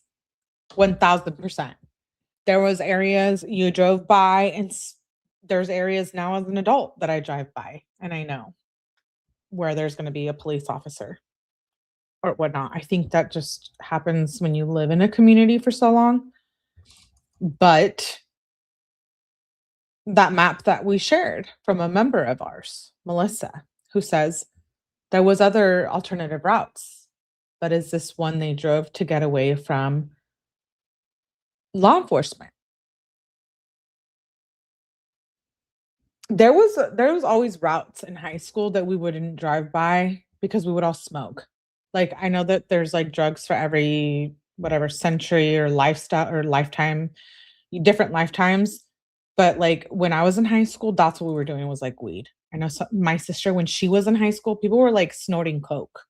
I don't know, for educational purposes, I guess, YouTube. So it's like different, you know? I'm just being honest. But that's interesting. Both witnesses went on to insist that they knew Shirilla has taken that route many times and that she absolutely knew there was a turn at that intersection. Both witnesses stated that they have not spoken to Mackenzie, but that they have spoken to Graham. Croy stated that he informed Rosie that she needs to come clean and speak with the police about what she knows, to which Rosie replied that she believed Mackenzie that night when Mackenzie said she was okay to drive and that they don't know what the results will show, so they should have Shirilla's back. So it seems like Rosie has been an advocate for Mackenzie since the beginning. Detective Glover was provided with Flanagan's Snapchat account and his Instagram account. At the time the interview ended, he thanked the witnesses for coming in. Okay, so that's the end of that interview there. Let's move on to the next document. So that was the interview with Houston and Croy. Let's go in and read Detective Steve Vanek's supplemental report. Some of these are really long, but we'll get there.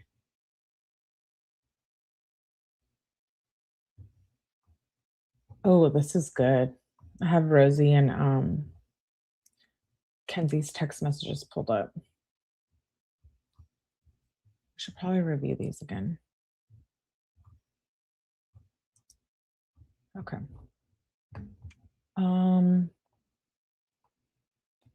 Actually, before we go into the detectives, let's read the document on Rosie, shall we?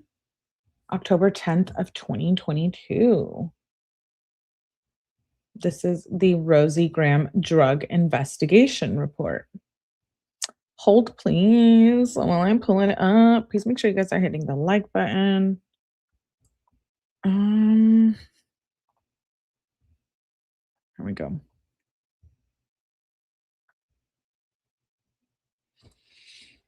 Let me see what you guys are saying. Oh, did someone become Seagate? Seagate says, Seagate, did I miss your comment? Thank you for becoming a member. Yes, become a member if you can, because you guys, tomorrow's member only. You won't even be able to handle it. Please don't come unless you have a drink. Maybe that, or if you don't drink, smoke one. If you don't smoke one, I don't know, meditate, do something. Thank you, Kim, for the cash app. I appreciate you. That all helps to keep my channel running. Maybe perks. Well, yeah, the perks are something to be considered. I mean, if she had driven well and didn't happen, we wouldn't be here. She should have been more responsible, and that's why I think the parents need charges through. We all had a cut through, right, B12?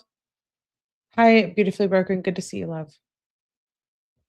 Pearl Road is a main route, and it's always crawling with Strongsville PD.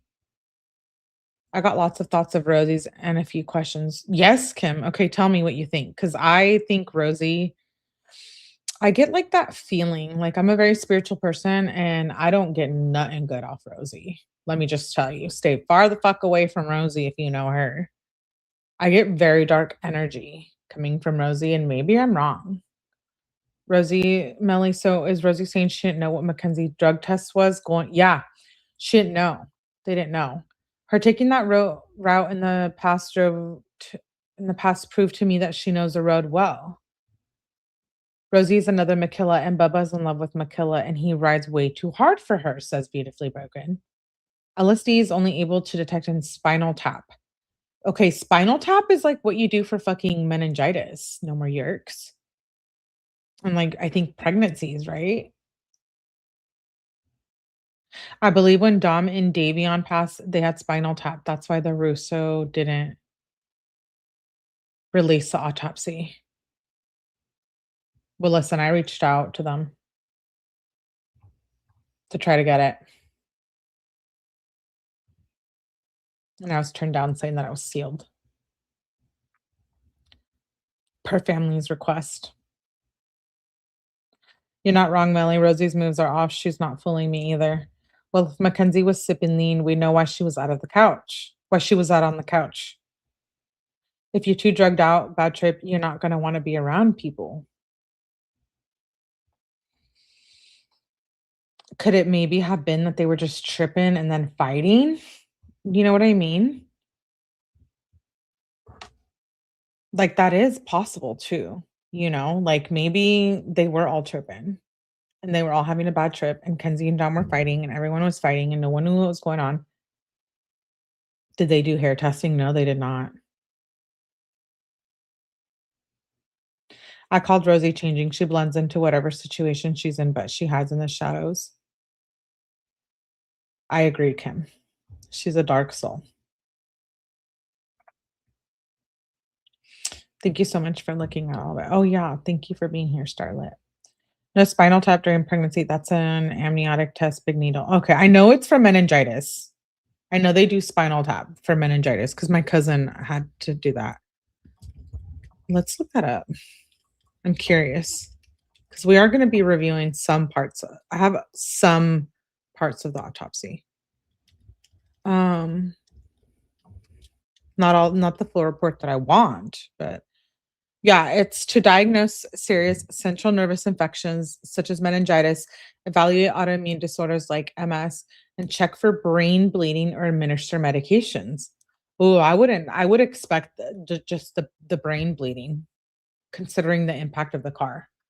But let's get into this. On July 31st, 2022, at approximately 06:15 hours, Southwest Emergency Dispatch Center received a 911 call from Tom, reporting that a vehicle had run into the business at the intersection of Alameda Drive and Progress Drive.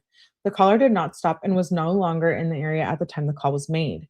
Strongsville police and fire personnel were dispatched to the area. Patrol Galassi and his trainee were the first units to arrive. They reported a vehicle split in half and requested EMS since the 3 occupants were reportedly unconscious. While attempting to gain entry into the vehicle, Patrol Galassi noticed an unconscious driver, a female later identified as Mackenzie Shirilla, who was breathing. Responding officers gained access into the Toyota Camry, which was bearing Ohio registration, etc., via the driver's side door. Shirley was sitting in the driver's seat with her seatbelt on and her head wedged in an area close to the center console. I thought they said that she was under the driver's side, like airbag dash in the documentary. But isn't this different? The center, close to the center console, isn't that like the middle part of the car? Thus trapping her. Or is that the same thing? I don't know shit about cars, so correct me, please, if you know. Respectfully.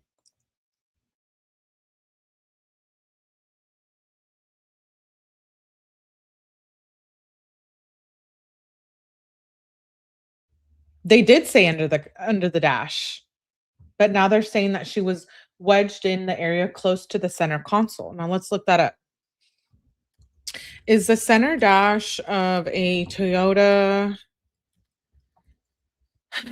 Camry year, the Toyota Camry year, the same thing as, maybe it is the same thing? I thought they said that she was under the front,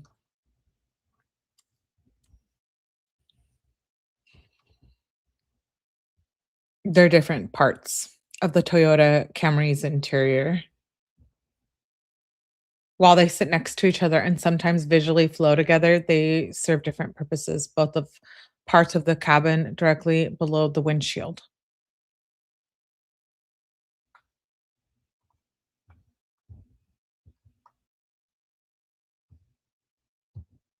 They said she was under. They did. They said she was under and that her slipper got caught. Remember? Dash was pushed in. Okay, but I thought center console was like where the neutral and the drive part of the car is in. No? Do I know not? I don't know shit about cars. Don't talk, Melly, about cars. Fine. Let me know. But I think I'm right. Probably under the radio part between the seats. Body under the dash, head stuck between the console. What would okay, would she have been leaning over? She hugged the steering wheel, bracing herself.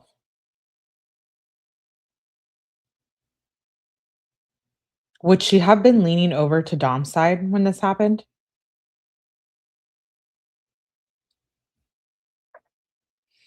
Is it possible they were fighting over something on the phone and she leaned over?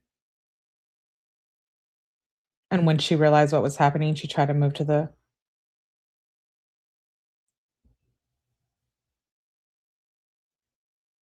Yes. It was insufferable listening to Mackenzie whine and complain about every damn thing under the sun. Her head was under the dash. Hmm.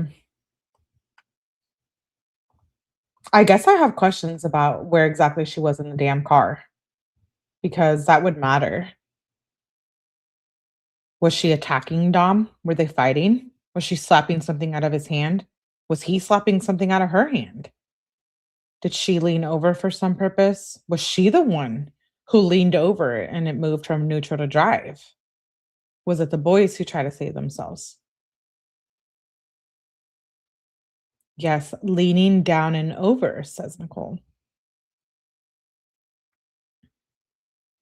She hit the passenger side. Let's face it, she wore her seatbelt, says Seagate. Her pink slipper was under the accelerator, stopping Dom from grabbing the wheel.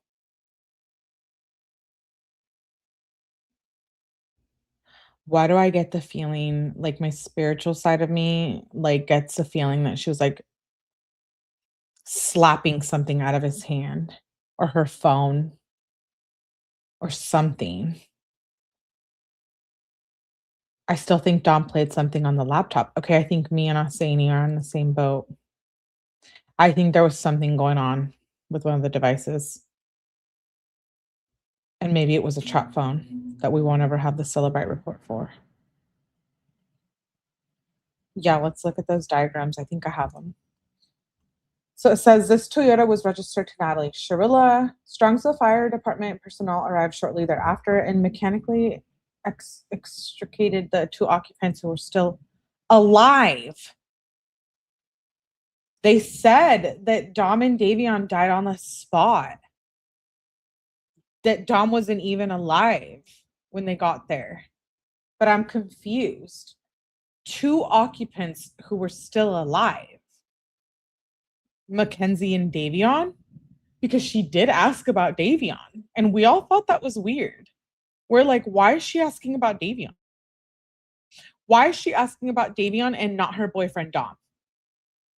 Because she knew that Davion was still alive, which would mean that she, in that 45-minute time gap from the crash to when they arrived, by them, I mean the police, law enforcement, paramedics, Kenzie was at that crash site completely coherent.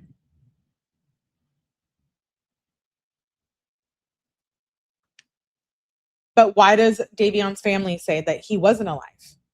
That he had his aorta completely shattered and was not alive? Why would police be lying in these reports?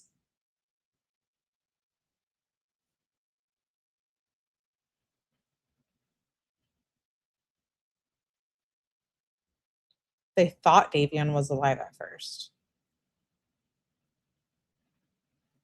Okay, fine. He died before transport, but that means that he was alive in that car when it crashed with Mackenzie Shirilla. You tell me that that's not some weird fucking creepy shit.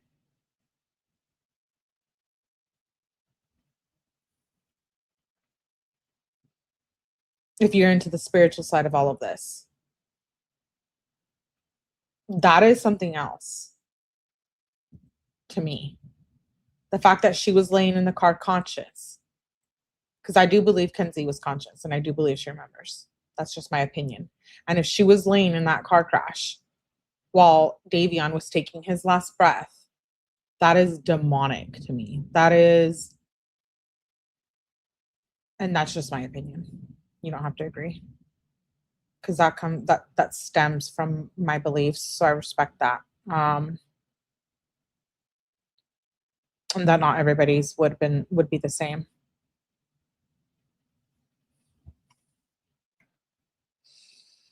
He suffered abdominal issues, both gone in a second. Taken out by a jealous, narcissistic, raging, spoiled brat. Depends on the area you live in. There was a lot of pills in my high school. She was alive for 30 minutes and watched them die. Thank you. That's what I'm getting at. Like, that's what I'm getting at. Like, the fact that you are in that car and you hear someone take their last breath and you still cannot speak the truth, it's on a different level of like human, really, to me at least.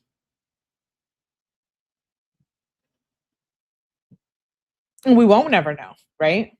Like, they could have thought he was alive. Maybe he was in the final stages of taking his last breath. Still, therefore, he was still somewhat breathing when that crash happened and they were sitting in that car. One of the passengers, Dominic Russo, was deceased upon arrival and was not removed from the vehicle by the medics. The second passenger was identified as Davion. It was reported he had a weak pulse, but passed away while in the back of the ambulance. And that freaks me out, you guys, because she asked for Davion.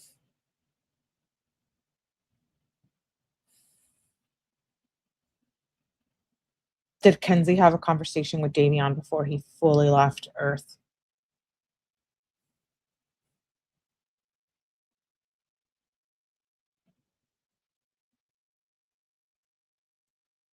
I don't know. I think it's possible. I do.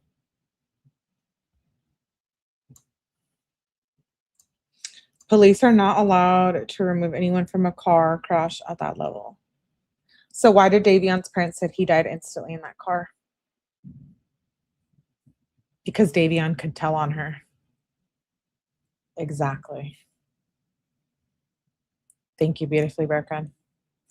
I think that Kenzie, for 1 minute, thought, oh, fuck, Davion's alive. And this is why it's important to revisit these documents like I have, because I have a lot of questions about things. And I know some family members don't want specific things out, but don't ask for clarity and for the assistance of the public if you're not willing for it all to get out there and the truth to come out. That's just like reality. You win some, you lose some, right? That's what they say. Like, if you want all the support in the world to get her to stay locked up in prison, well, then you got to accept that shit's going to come out. And that there's other stuff that we don't have full, complete clarity on. A lot of friends. Where the fuck is Nina? Can we revisit that? Where's Nina? Nina was there that night, and why isn't she any of these supplemental reports that I have pulled up? I have 14 pulled up on my screen. You can only see one of them, but you can see all the tabs. Where's Nina's report? Where's Nina's statement? Where's her interview? Just like we heard Bubba's and the Flanagans and Miss Russo's. We heard Houston's. We heard Tyler Proctor's, where he says that he did Kenzie and she's a crazy bitch, jealous bitch. Where's Nina's? Bubba said there was someone else there too. He said there was someone else there other than Nina. Who was that? Mackenzie, age 17, was extricated out of the driver's seat. When asked what her name was by Patrol Galassi, she responded, Mackenzie. She was loaded into the Berea FD ambulance, which transported her to the life flight helicopter that landed her in the parking lot of Progress Drive. While en route, an unidentified Berea fire medic located a clear plastic bag containing psilocybin mushrooms and a digital scale on her person. Okay. So if they were on her person, at what point did they move them from her person to that body cam where they show it on the ground in the grass? Because why are you moving things? And isn't that evidence, quote unquote? Do I watch too much CSI? Like, I thought people weren't supposed to touch evidence and like get your fingerprints on it and shit. Maybe it's different now in 2026 because they had to put her in the ambulance, so they had to get it off her person. But that's questionable then, the chain of custody, if you ask me. Because if someone's going to accuse me for running big time drugs, I'm going to want to make sure that no one else's fingerprints are on that. If you're going to accuse me, and I'm going to do the whole rest of my life for it, you know? The items were handed to Patrol Valco, who was present inside the ambulance. Okay, so they went from Kenzie to Patrol Valco. Valco got off the ambulance and went and put him back into where the backpack was. Shirilla was subsequently flown to Metro Health Medical Center in Cleveland for further treatment. The Cuyahoga County Medical Examiner took custody of Flanagan and Russo's remains. The vehicle was towed to a center towing lot. Throughout the course of the next 2 months, investigators would identify several instances in which Rosie, in conjunction with Mackenzie, would knowingly or otherwise conduct drug trafficking transactions. The following evidence was obtained and reviewed and prepared by myself, Glover, Strongsville police officer, and a Strongsville police detective, Detective Hazoo, who we know was a main detective who was involved in this case to convict Mackenzie Shirilla.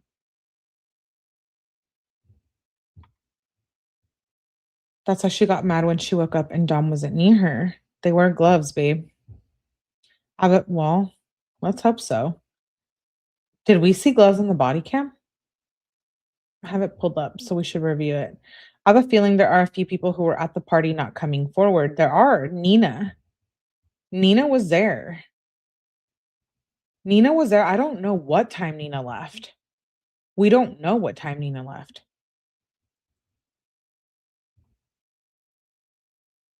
She's definitely not an innocent angel, but I think there's more to the story. I do think so too.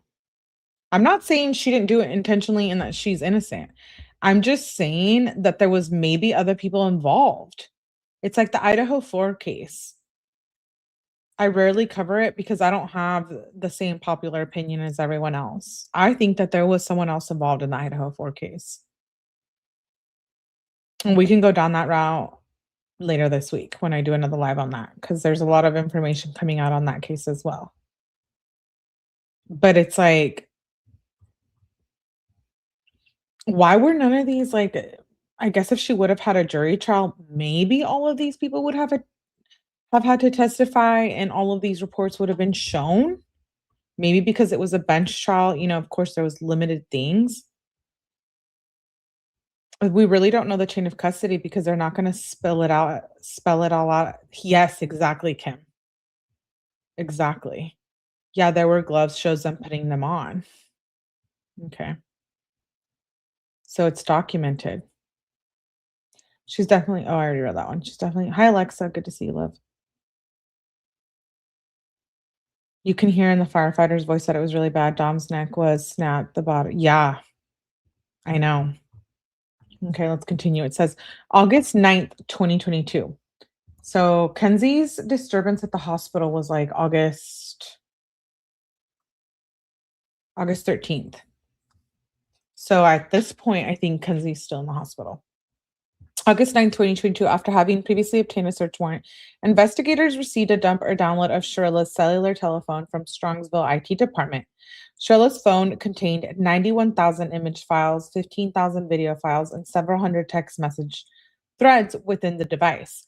Upon conducting the search of the device, I began with any data from the 24 hours prior to the MV8. During this initial search, I located a text message thread with Graham, who was previously known to be at the party with Shirilla hours prior to the crash. A review of the thread revealed the following. Instant messages, or IMs, are a similar form of communication to standard SMS text messaging, but instant messaging with Apple iPhones is conducted from device to device directly rather than through cell towers such as standard SMS text messaging. Instant messaging through Apple iPhones is typically thought to be more secure by users due to the fact that these messages cannot be intercepted by law enforcement. I have an Apple iPhone, and do I know all of this information that's in small print? No. I just know my phone's listening to me all the time. But interesting. Apple iPhone is conducted from device to device directly rather than through cell towers.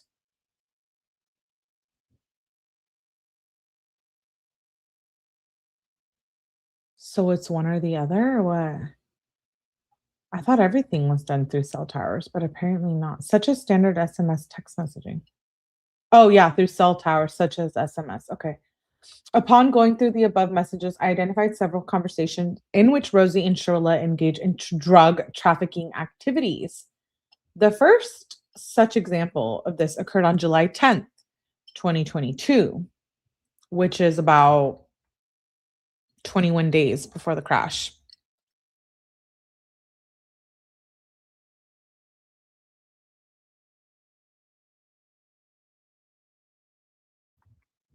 My phone has been taken by police 2 times. They find everything. Interesting. Says Shirla, I'll bring a fatty blunt. You gonna meet some of my girls from Barbizon. I can scoop you also. You down? Rosie says, yes. Sorry, I was snoozed. Okay, bet. I'm excited. Kenzie says, I'm also talking to Dom about tripping. Rosie says, same. Kenzie says, tripping. Rosie said, oh my God, yes. Kenzie says, bruh, are you with anyone? Rosie says, I'm going to be with Bubba soon. I've just been sleeping all day since I didn't feel good earlier. Kenzie says, bruh, Dom is being weird about tripping because he doesn't know Nina or her boyfriend. I feel bad even saying this because it feels wrong AF. We missed this when we covered the first text messages from Kenzie and Rosie. Rosie admits right here that Nina was going to be present. They didn't know if Nina or her boyfriend, they were going to be there. Where's Nina's report from that night? And what did Nina have to do with this? And why wasn't she included? I want to know what time she got to Paul's, what time she left Paul's, and what she saw. Like, Nina, you think you're getting out of this, girl? No, we know. We know you were involved somehow. Well, at least here we do.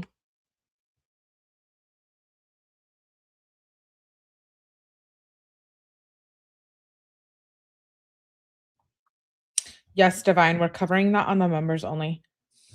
That's interesting. That's interesting. Who was Nina's boyfriend? That's who I think was there. Nina and her boyfriend. Remember they said there was 2 people that were there. Bubba said there was 2 other people that were there.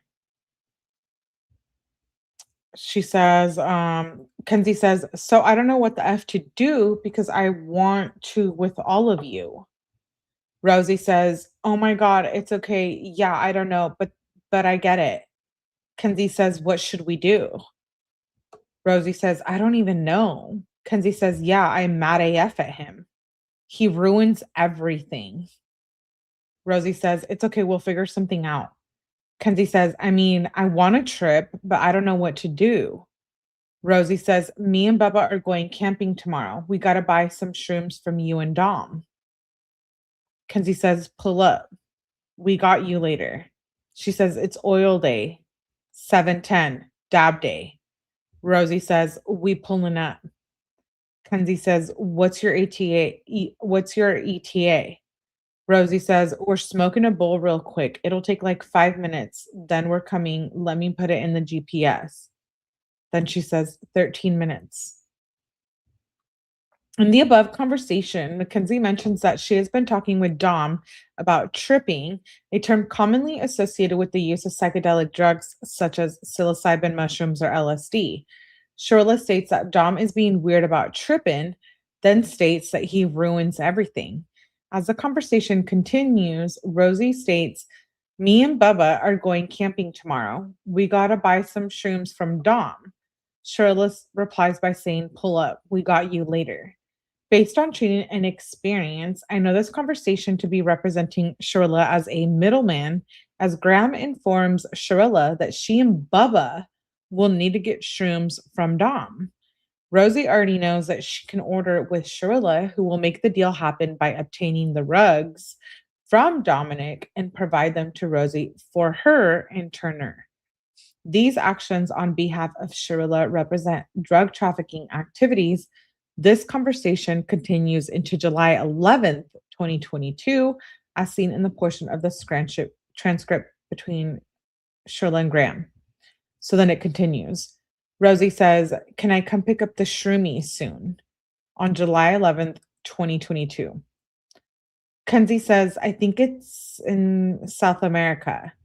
Kenzie says, "OMFG. Of course." Kenzie says, "Yes, let me tell Dom." Rosie says, "We got to go on a trip." Kenzie says, "He just got put the bathroom. Oh, he just got out of the bathroom. LMFAO. I'm about to ask him. I'll let you know when to come." Rosie says, "Okay." Kenzie says, "It's $40 and come through to my house." So Kenzie's house, as in Steve Shirilla's house. Rosie then says, "Can I also get a quarter of Bud?" She loves the message. Kenzie says, "I got you too, girl." Rosie says, "Bet." Kenzie says, "What kind of Bud?" Rosie says, "Thank you, best plug." Kenzie says, "Do you want the lower or higher price?" Rosie says, "The low." Kenzie says, "Bet." Rosie says, "Bet." Kenzie loves her message and says, "You should make a TikTok vlog of you tripping." LOL. Rosie says, "LMFAO." Then Rosie says, "I want to so bad, but my mom has TikTok. I blocked her, but her weird ass would make another account. Do you want me to come now?" Kenzie says, "Shake my head. I wish I could post shit like that too. My mom follows me too." Rosie says, "Right? LOL." Kenzie says, "How far are you?" Rosie says, "But your mom is chill. I'm at Bubba's. So right by the high school." Kenzie says, "Okay, pull up." Rosie says, "Bet." Kenzie says, "Also $50 for the quarter, but he said he's going to give you a little more than a quarter." Rosie says, "Bet, thank you. Do you have a 10 in change? All I have is 20s. Actually, never mind. I got it." Kenzie says, "Oh, my bad. I didn't even see you said I could have."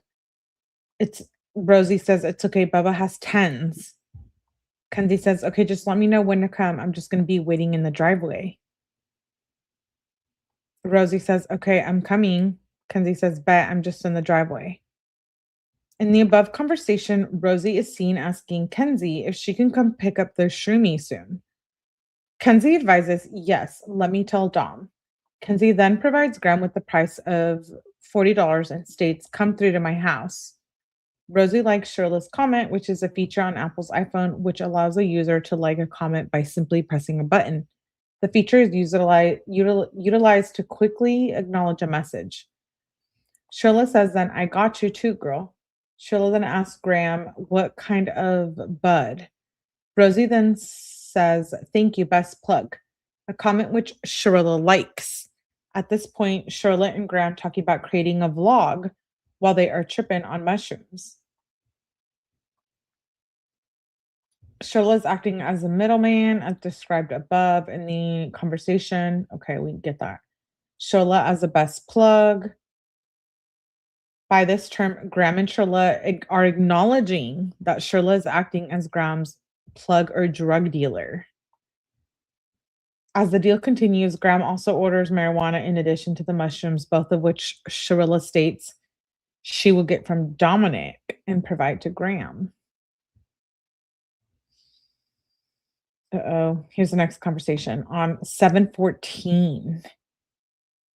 So like what, 20 something days or less than 20 days from the crash. Sheila says, "I want to go to the fair Friday with you." Rosie says, "I'm tripping with Bubba again because his parents are going out of town." You know when Rosie's like, "We're the stoners. We don't do many drugs." Rosie, in these text message, messages. You're tripping twice before even the crash. So what we can take from these text messages is that Rosie liked to get fucked up on mushrooms, respectfully. Bench or jury trial, all the evidence should be admitted and argued, says Crystal. Sometimes the jury is allowed to ask questions. All these guys talking about smoking, drinking, and tripping. Who was Nina's boyfriend? Good question. It's not about Miss Russo other than the fact that she lost her priceless child. Yeah, Alexa, I think it's a YouTube glitch. The emojis haven't been working for any of the channels I go to. I heard from a reliable source that Dom was a drug dealer to most of Ohio. Natalie would have liked the videos anyways. That's true. They were probably her parents' dealers. Yes, you guys, this is where I'm going. I'm going to perhaps this was bigger than themselves because other family members or adults were included. Used to trip in high school, but definitely wasn't every week.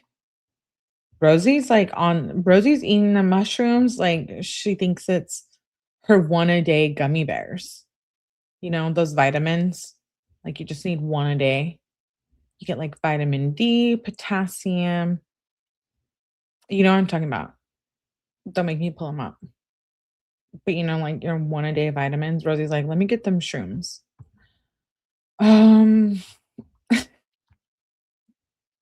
She says, you can come over and trip if you want with Dom.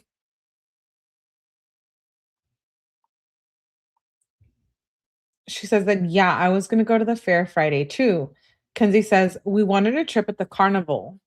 Rosie says, maybe while I'm tripping. Ha ha ha. Kenzie says, we should all trip. Rosie says, yes. Kenzie says, okay, we down. Bro, you about to see me geeking. Geeking is another term for being high. I think geeking you only use with mushrooms or like E. What do I mean by E? Like ecstasy. Here we're some of us are, digging into our past here. I bet, like if you go to raves, you used to take ecstasy. If you know, you know. No?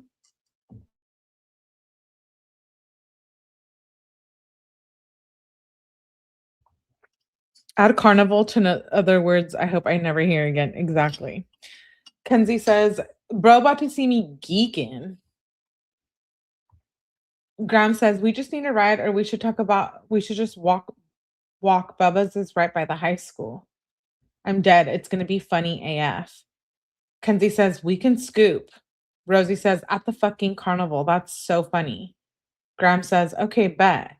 Kenzie says, bro, euphoria moment. Rosie says, no, literally. Kenzie says, I'm excited. She says, we need to drip. Rosie says, I'm kind of scared it's going to be too much. If it is, I'm going to just be looking like a crackhead. LMFAO. With all the people there, I'm probably going to be geeking. Kenzie says, that's why we should let it hit at home. Geeking or tweaking means something different in my time. I agree, B12. It does too in mine. Geeking and tweaking means definitely different things in my time. This is a lot though. Like Rosie says, with all the people there, I'm probably going to be geeking. Kenzie says, that's why we should let it hit at home, then see if we're feeling it. Rosie says, yes, true. Should we at Bubba's? Like, none of his parents will be there. Kenzie said, if it's chill, I'm down.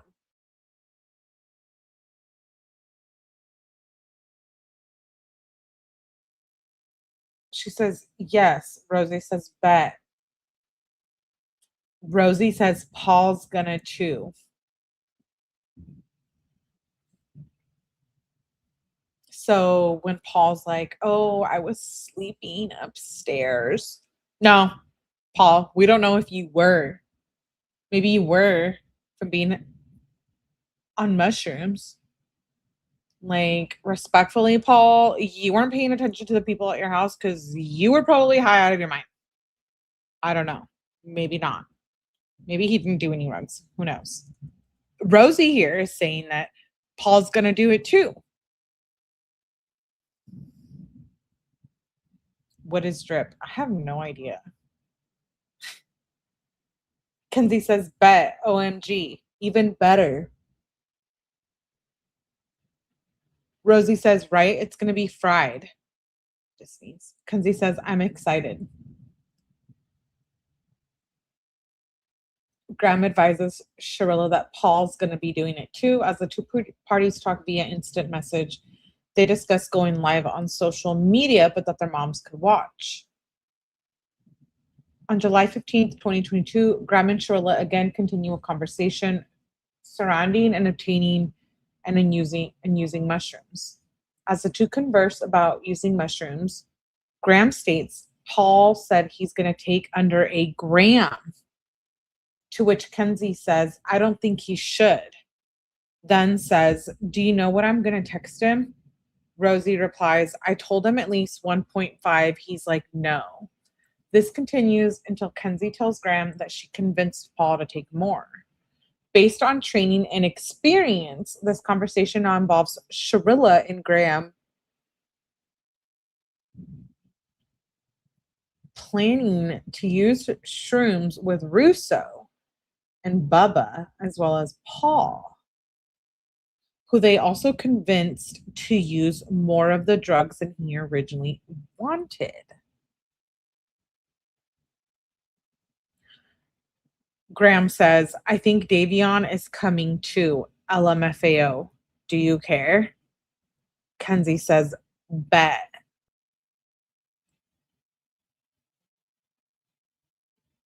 Wait, I have questions. Because we know Davion was living with Bubba, right?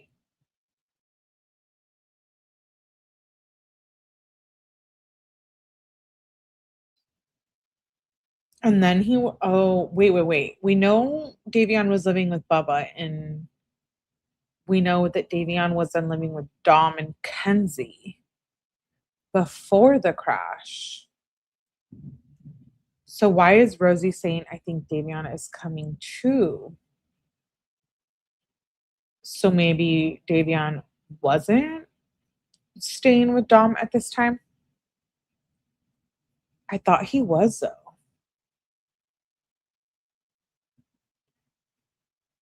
Heather says, hey, Melly, just watching the live from yesterday when the tone ring went off. The ringtone or tone ring. Lord. What happens when they get caught lying? Drip. Go to bed, Paul. I really would like to know the backstory on Dee Dee. I think Kenzie has a thing for Davion, said Selena. This is contradicting. I'm sorry, these police reports, either they got it all wrong or the documentaries did and these people lied. Because I am pretty sure that the families and Rosie and even Davion's sister has said that he was staying with Dom. But at this point, it seems like he's staying with Rosie and Bubba. Or Bubba, at least. Kenzie says bet. And I think it matters. It does matter. Because I want to know what Davion was around. I have to sneeze. I want to know what Davion was around for with Kenzie and Dom's relationship. That's why I think it matters. I wouldn't be digging hard into these documents if I didn't think it didn't matter. But I think it does matter. Because that could have contributed to maybe why Davion was in the car. Like, was he just cargo? Yeah, maybe he was just a good friend and wanted to go with Dom. Maybe not. Maybe Davion knew something that we don't know. And so he had to be in the car. You know what I mean? Graham says, I think Davion is coming to LMFAO. Do you care? Kenzie says, bet. Rosie says, I don't know how many shumis I need because me and Bubba tripped like 4 days ago. But yeah, bring enough shrooms for all of us Paul and Dave, LMFAO, we should all have cash. I have some. I'm excited. Fuck, except my mom and stepdad haven't gone yet. I don't know if they're still going. I'm going to pass out or run away if I see my mom. LOL. Kenzie says, how much do you and Bubba want? Rosie says, I don't know. I took 2 and he took 3 last time, but since it was 4 days ago, does that mean I need more or I can take the same amount? Maybe 2 for me. Kenzie says, probably a little more. Rosie says, man, then I don't even know. Kenzie says, maybe 2.5 and 3.5. Rosie says, whatever you think is good for me. LMFAO. Sure. Kenzie says, have you ever took over 2 grams? Rosie says, I think I took 2.5 last time and took 2 the first time. Kenzie says, oh, then just do 2.5 at least. Can't go wrong with it. Was your trip too strong on 2.5? Rosie says, we got to go get some Kit Kats. Okay. Why I wanted to go over this.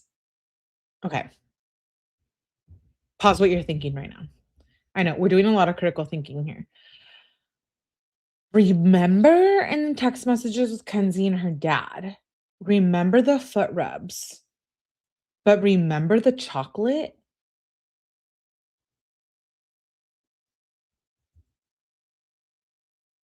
Could Kenzie have been tripping at her house and Steve Shirilla was aware of it? Do you remember Kenzie asking for chocolate with the warm milk?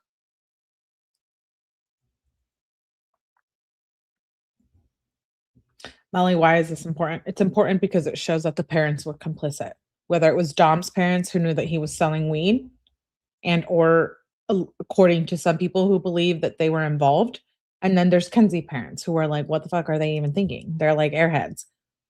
But we know that Steve liked to smoke weed, hit the bong, hit the blunt, probably eat some shrooms too. I don't know. Am I judging him on that? No, I'm judging him on why your daughter crashed that car into that wall. That's why we're judging him. Respectfully. But this reminded me of the text with Steve because Kenzie would ask her dad for chocolate too. And I didn't know this. I've recently found out, I think, by one of you in the chat or in the comments who said, Melly, people who do shrooms sometimes eat them with chocolate.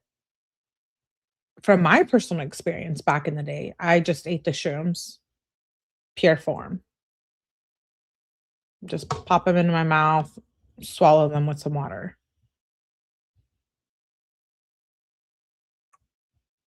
Davion was, but I heard it's a thing with chocolate too. That's where I'm coming from. They were rug dealers and friendship was glued together by rugs, says Divine. Davion was not a bad kid. No, I don't think Davion was a bad kid. I think the bad kids here was Kenzie. You can get chocolate bars with shrooms in it. I hope the Kit Kats were non-GMO. Stop. Rosie says, okay, yeah, bet it was fine. Kenzie says, okay, then you should be fine to take that much or even more. Rosie says, I tripped balls, but it was nice. I think the first time was the most because I was confused. She says, yes. Kenzie says, LMAO, bet. She says, we'll get you right. Rosie says, yeah, just come to Bubba's and then we'll take them here, ? Then go to Carnival. Kenzie says, yes.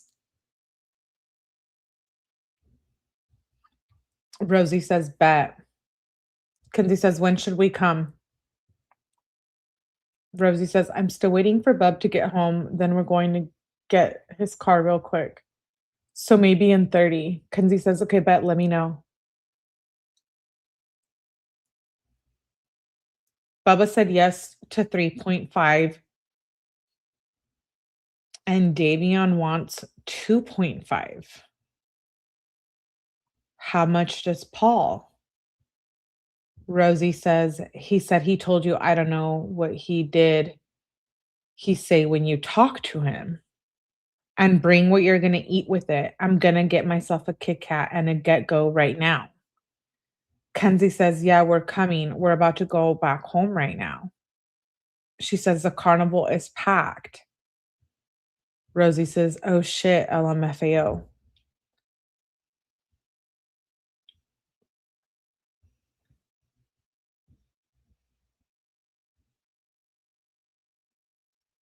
I guess my question is, did Davion eat these 2.5 grams of mushrooms?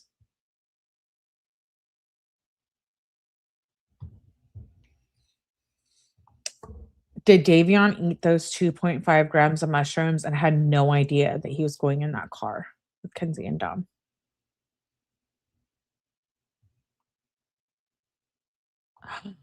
D Nuzzo says, I think Davion and Kenzie hooked up on the low. I think this is like a members only conversation, but a lot of people believe this. A lot of people believe that Kenzie and Davion had a thing. I don't. I don't. But I think that Davion knew a lot more about that relationship, her and Dom's. I don't believe Hinch. I think he owed Russo's mom a favor.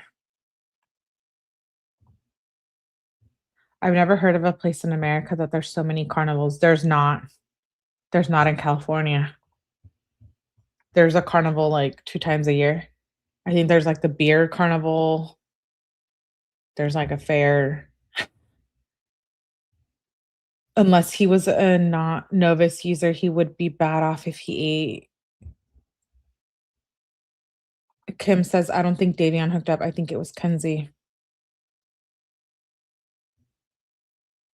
The one thing that just does not make sense when I try to look the alternatives is she never took her foot off the pedal. I thought the same that there was something between Kenzie and Davion. We need to talk about this, Davion. You guys are on the same. Okay. I'm glad I'm not the only one losing my shit over this because I have been. I think there's something we're missing. Thank you. I literally yesterday when I didn't go live, I was deep into this.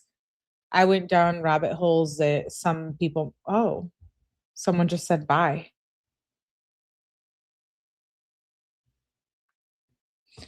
Agent says, so let's address this. So why would they be a members only conversation? People who don't pay for your site don't get a word in. Agent, get over it. Agina or whatever your name is. Sorry. Like, listen, when we talk about psychics and stuff, that's not typical conversations that people have. So yeah, they will be members only. And when it's mostly my opinion, yeah, they will be members only. If you don't like it, then it sucks for you. Thank you though. Come again. I wonder if these kids realize that the punishment would not have been as severely as she was messed up. There are a lot of holes in the story. Yeah. Ooh, Kim, if you want to share in the members only. Kim says, I did a reading. I'm not going to publicly say what I got, but I can tell you that it was oh. Yeah, like, get over it, dude. When I do members only, it's because we're digging into something that's not usual for my channel, and that does deserve members only. Yeah, you can still watch it live. Like, dude, chill out. I don't know, maybe you should smoke some weed. I don't know, chill out. But I'm curious if Davion did take these 2.5 grams of shrooms.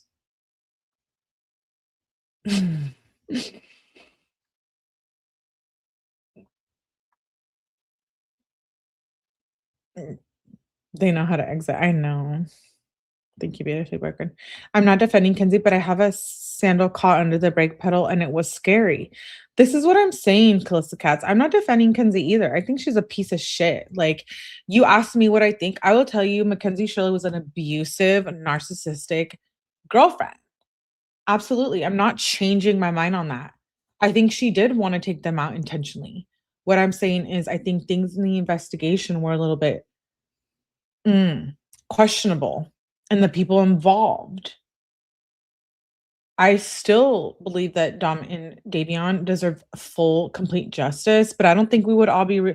I don't think the universe would have this case be like 4 years later become what it did if we weren't missing something.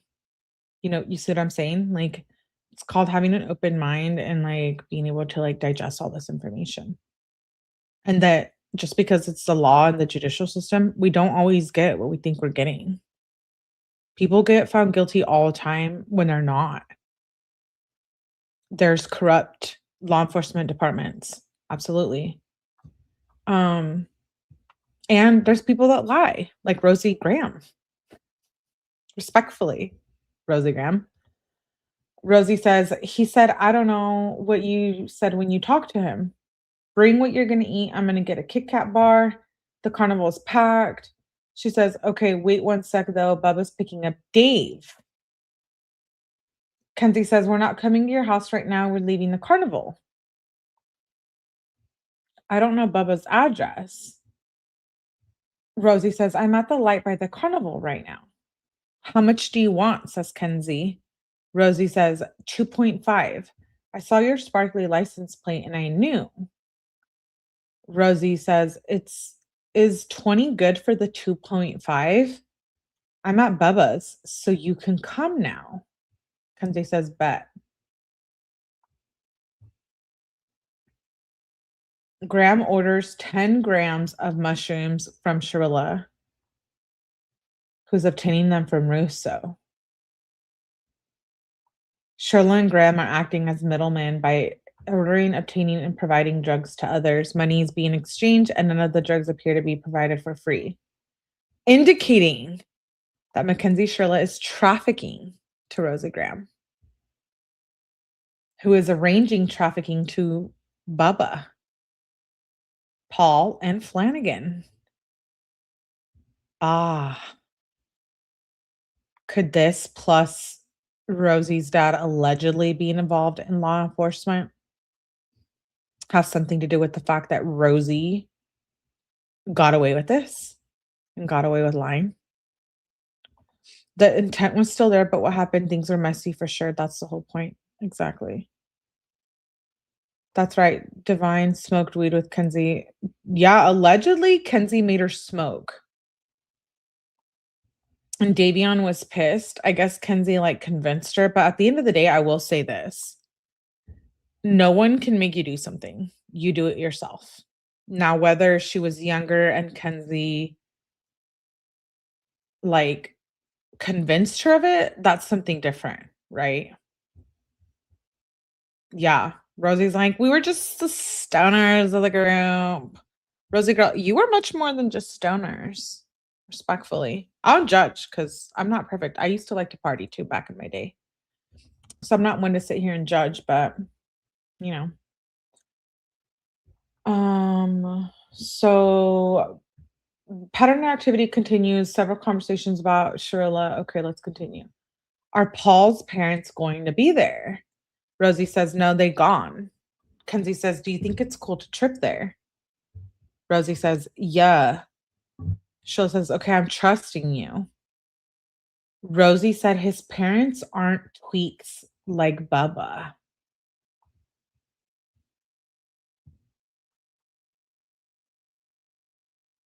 Why is Rosie calling Bubba her boyfriend a tweak? Is that normal? Like, is that cute? Because I would be pissed if someone was calling me that. What is tweak like? His parent aren't tweaks like Bubba. And then we have Bubba up here on JFK saying that Rosie's a controlling one. Well, just speaking for yourself, like, we're just taking it in how we should. Sounds like that's about right. Actually. Rosie says they would probably let him have people over. Kenzie says, does he have outside we can sit or lay in? Oh, never mind. I remember Paul's backyard. Rosie says, big backyard. You were at his grad party. She says, yes. Kenzie says, okay, cool. I'll keep you updated. Rosie says, bet. Kenzie says, what are you doing? Rosie says, we're almost back. Also, oh, this was on 7:30. Okay, so wait, hold on, let's go back. The date changed. It went from 7:15 to 7:30. So this is the day before the crash. She says, I'm trusting you. His parents weren't tweaked like Bubba. So this is on 7:30. His back big backyard. You were at his grad party. Yes. Kenzie says, okay, cool, I'll keep you updated. Rosie says, bet. Kenzie says, what are you doing? She says, we're almost back. We can give you like $40 for some bud too. Kenzie says, we're somewhere else right now, but I don't know if we're gonna come yet. Rosie says, oh no, you should come. I'm gonna be at Paul's by 11. Remember when Rosie's like, it's too late. It was too late. We couldn't do shrooms because it was too late. Bitch, it was 11 when you were texting her. So clearly it wasn't too late for your ass to go sleep. Like, yeah, you were up willing to party. Yeah, this is that night. Yeah, before the crash. This is 6 p.m. in the evening. Rosie says, could we still buy off Dom if you guys don't want to trip? You should just come hang out for a little or smoke or whatever. Okay. So Kenzie says, okay, bet, do you need? We might come. Rosie says, yes. Me, Paul, Nina, and Bubba need them. Nina. Where's Nina's supplemental interview? What's a tweak? I guess like freaking out. Thank you, Kate Levinson says, I love this community. Oh, we love you too, Kate. Y'all have gotten me through some hard times in hospital. Oh, well, I hope you're okay. Let us know. You can always email me too. We appreciate you for being here, Kate. Mackenzie's for sure guilty. I don't believe she has any pills left. What is a good time to do shrooms? Good question. Woozy the liar. Yeah, they're all just getting started at their parties, dude. Then it goes to 10. Where is Nina? Nina hiding out. Nina's like, I want nothing to do with this. I don't want the internet to crucify me. But hold up. Pause. If Nina was there, wouldn't that be like a witness? I'm confused. Why wouldn't Nina have anything to say? Or are they sealed? Nina's documents. Nina was there. Bubba already said it. Bubba, you said it on 2 different channels. I wonder if Nina's parents are part of the LE, law enforcement. Nina was a minor. That's why we didn't see anything. She was a minor. I think Nina knows a lot more than we think she does. Rosie says, me, Paul, Nina, and Bubba need them and some bud. Do you not want a trip? Did you guys already today at the zoo? Kenzie says, we're not sure because it's already so late. Dom says, and no, we're going to, but we didn't. Kenzie says, yeah, we can give you guys that. Rosie says, bet. I was going to say it looked funny AF on your story, but you should pull up to Paul's at like 11, or I can always pick you guys up if you don't want to. Kenzie says, we're in Parma, but I'll let you know when I'm back. Rosie says, okay. Kenzie says, we're on the way home. Rosie says, bet. Kenzie says, we're probably going to come. Rosie says, okay, cool. So we want $40 worth of bud, and Bubba wants 3, and I want 2.5. Nina wants 1.5, and Paul wants 2.5. So I need to know I need to hear more from Paul and Nina. Where you at, Nina? You're not a minor now, girl. You gotta speak up, Nina.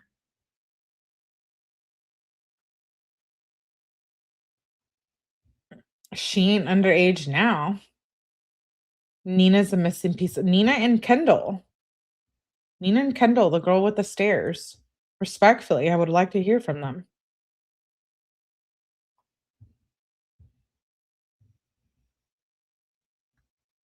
Rosie says Nina claims she just wants a gram. Kenzie says, bruh, tell her more. Rosie says she said 1.5. Kenzie says, okay, bet. Rosie says, we're all at Paul's. I'm about to come, says Kenzie. Rosie says, okay. She says, send me Paul's.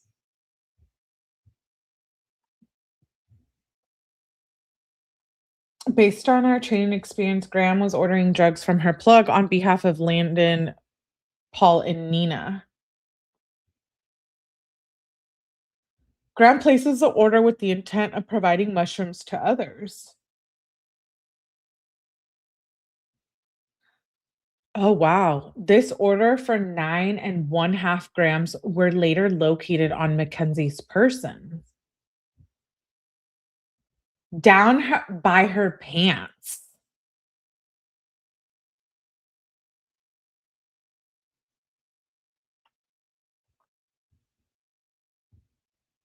So they took it out of her pants and what? Took it to the scene where it was by the backpack, the body cam? Why was it in her pants? Why was it in her pants, you guys? If she didn't give a fuck if she's driving a building and killing 2 people, why would she care about the shrooms? Common sense. If she was gonna run or drive that building into the car, or the car into the building, I'm dyslexic. Why would she care about where they are located? Why was it on her person? Why was it in her pants? Not even in her bra. I would expect that, I guess, more so. I don't like in her pants. Hold, please. Let me turn off my AC. It's getting cold in here. Hold on.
Okay, sorry. Oh, my headphone was like falling apart. Exactly, none.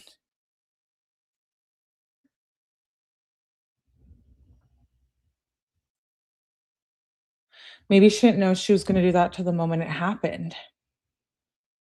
She probably didn't plan to crash until the drive home and hit it before the. I just have questions about that. Like, if she was going to crash, let's think about it this way. If she was going to crash and she didn't care that she would be going to, oh, hold on.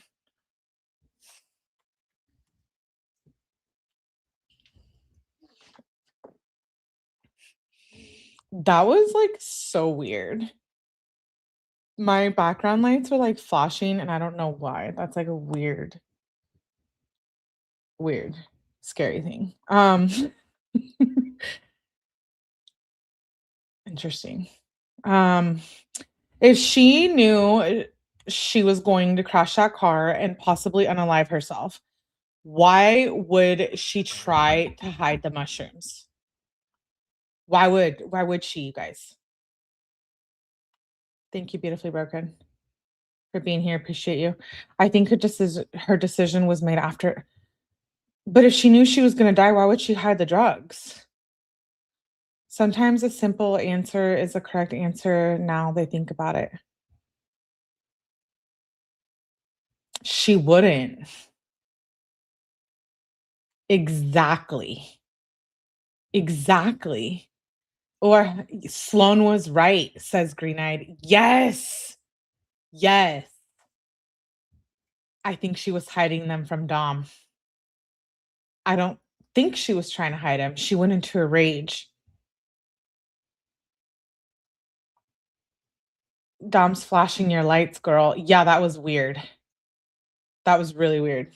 And then like at the same time my headphone went out and my lights were like tripping out. I don't know. That was like a weird spiritual thing.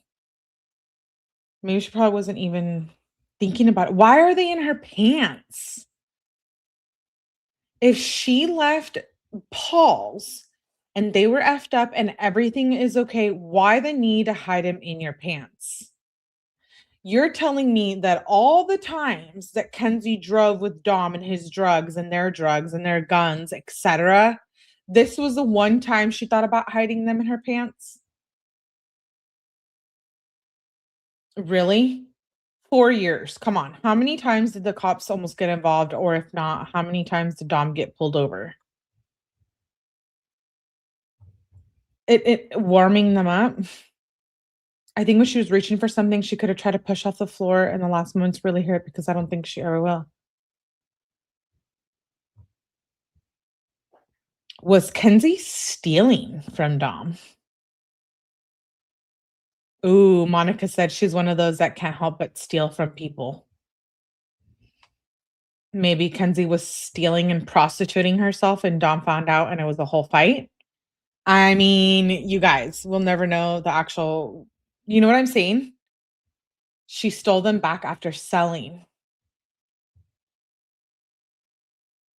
Exactly. Kenzie was taking from Dom. And Dom found out.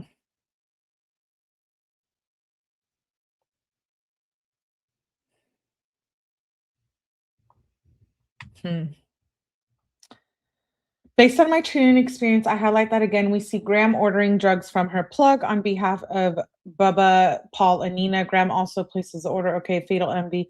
The mushrooms located on Shirilla and seen being ordered by Graham were found to be 6.91 grams in weight, indicating that someone at that party that night used and obtained and used 2.5 grams.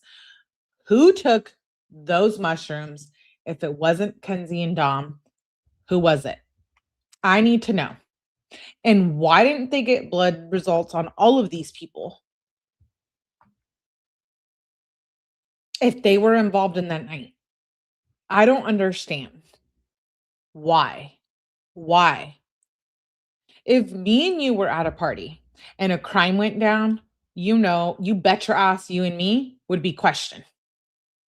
Sí or no? Yes or no? Is what my mom would say in Spanish. Yes or no? Used or obtained.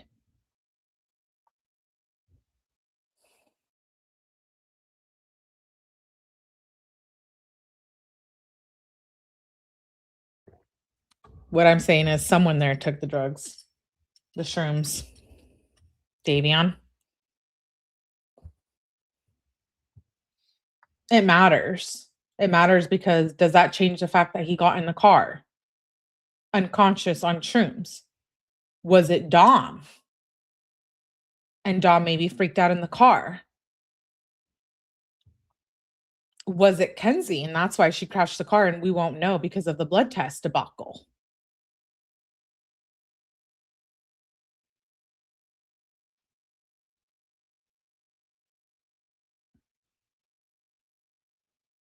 The mushrooms located on Shirley's person were sent to the regional forensic lab which determined to be 6.1, probability of 95.4% Schedule 1 drug. Yeah, we've seen this report before. As stated above, Rosie refers to Shirilla as her plug, which Shirilla acknowledges and even likes. Although Shirilla is obtaining the drugs from her actual drug dealer, both Shirilla and Graham are facilitating the actions by placing the order, collecting money, and conducting the transaction and distributing the drugs among friends and acquaintances. This behavior, by the very definition of drug trafficking listed below, both Shirla and Graham violated these crimes in the above documented conversations. So why wasn't Rosie charged? I believe it was Davion who ordered 2.5. Let's go back. Let's go see what each one of them wanted.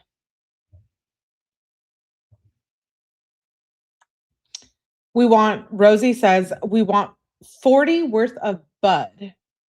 That's bud.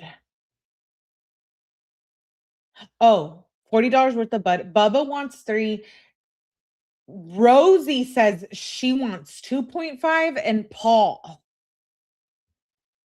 Oh my God. No, Rosie and Paul.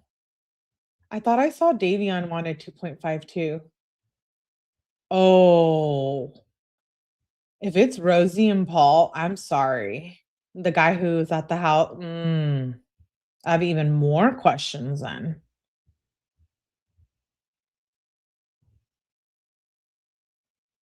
Graham discussed that, or Shirla and Graham discussed that Rosie should take 2.5 grams. Bubba should take 3.5. Davion wants 2.5. So Davion, Paul, and Rosie wanted 2.5. And that's exactly what was missing out of the bag.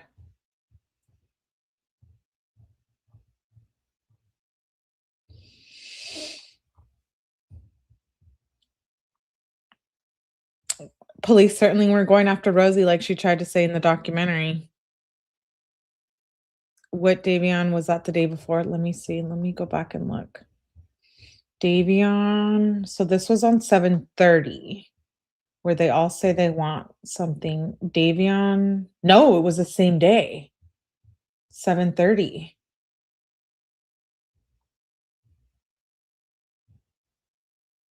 Yeah.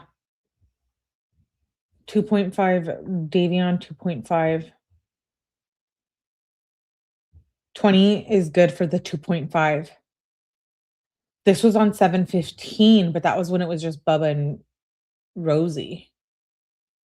Because Bubba and Rosie tripped prior to this night, remember? So Bubba and Rosie were eating them shrooms up.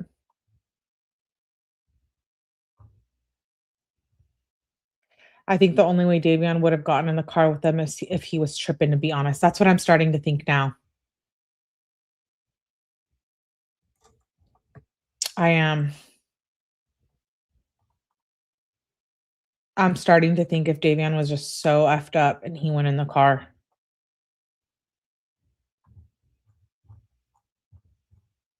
Or if he was convinced.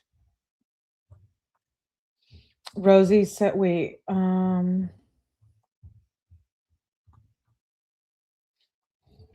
although Shirla is obtaining the drugs from the actual drug dealer, both Rosie and Shirla are facilitating the actions by placing the order. This behavior is by the very definition of drug trafficking. Why didn't Rosie get charged with this? Why? Shouldn't she have? They're saying right here, it's definition of drug trafficking.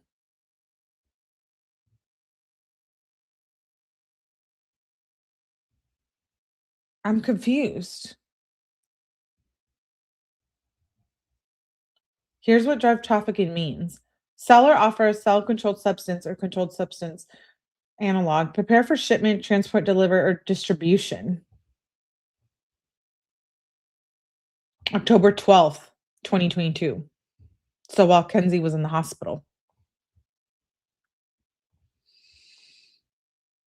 Some say that Rosie's dad is in law enforcement.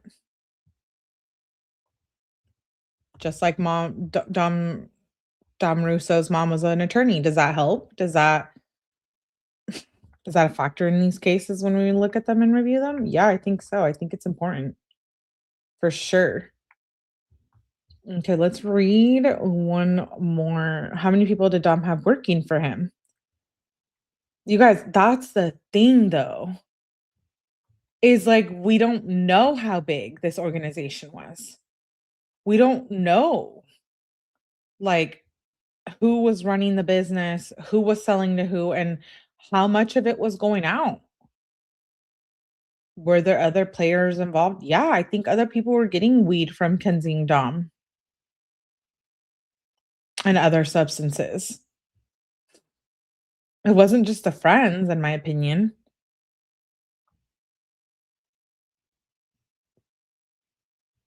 B12 says Dom was working for someone.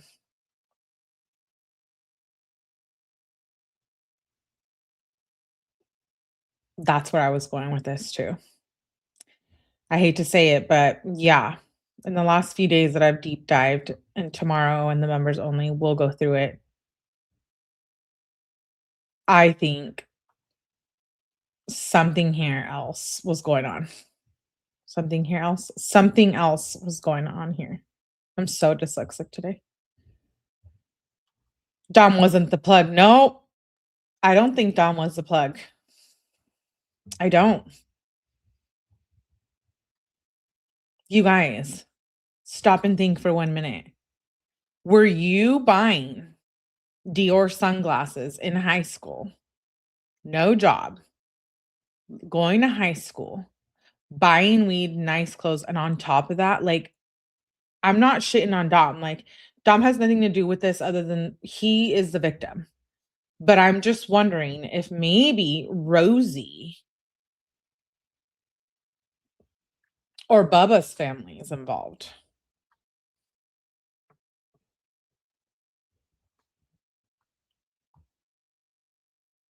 Or maybe somebody's family.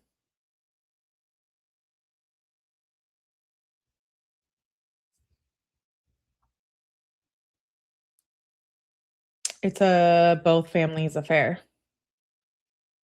Don't forget the Percocet. Nope, not unless my parents give me money. Dom was definitely working for somebody else, and I think Angela knows who the big guy is. Okay. You guys are catching my vibe.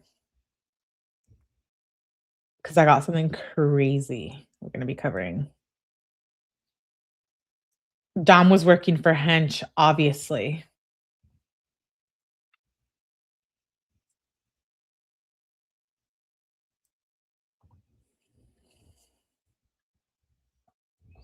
Gotta be Hench.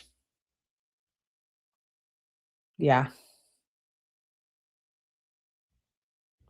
I'm glad I'm not alone in my thoughts because I really thought I was going to be. I'm like, I know if I come out and say this, you guys will probably think I'm crazy. Let's go over one more supplemental report. We'll go through all of them. Tomorrow we'll if we do a members only, we'll still do text messages tomorrow, but I want to make sure I'm also fitting in the document reports. And when I called the medical examiner's office and they told me that they're sealed, who wants them sealed so bad? Why? You don't want the public to know the extent of one's injuries? I get it. I get it. I do. I do. I am empathetic of the victims. People say in my comments, like, I get bitched at all the time. And it's like, it doesn't mean that I want to see the autopsies and victim blame. No, it's important to all of this because you do have a pair of parents, although we don't like Natalie and Steve, they are vouching for their daughter and they are saying that there's corruption. And they are touching on points that does involve them. If Steve is willing to come out here and say that he knew about the drugs, okay, well then you're opening yourself up to a drug trafficking investigation or whatnot, aren't you not? That means that you're willing to give up some information that you know or participate in such a thing. No or yes? he's flat out said he knows all about his daughter. All right, then. So then if Dom was participating in some big old drug thing, then you participated as well, Steve, and you know damn right that we're right about this.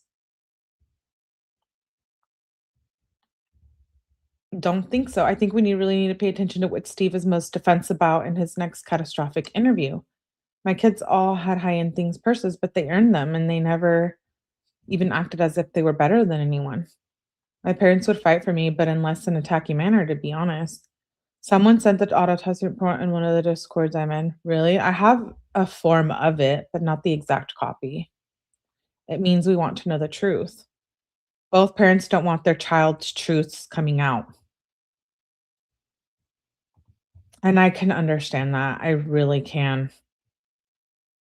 But it's like, if you want the public's help, then you got to be willing to open that up, to open that portal up, and for us to deep dive and look into things and question things. You can't just ask people to support you and believe something when there's so much more information.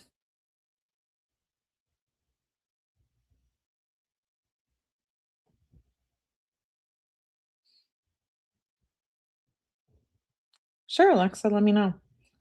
It's important to have sealed documents. Both sides agree with discovery being sealed with okay, but what needs to be sealed? Why would things need to be sealed? If it was so cut and dry that Kenzie did this intentionally and she drove her car to take their lives because she was a crazy psycho bitch, which we all know she was, respectfully, why seal things? Why? I don't get it. Show me an agency that doesn't have corruption and we'll show you my crown. Thank you, Kim. Thank you. No, you're right.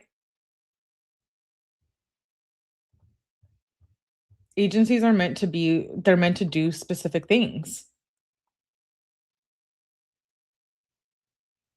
Well, Kim, at least I know they're working, doing their job.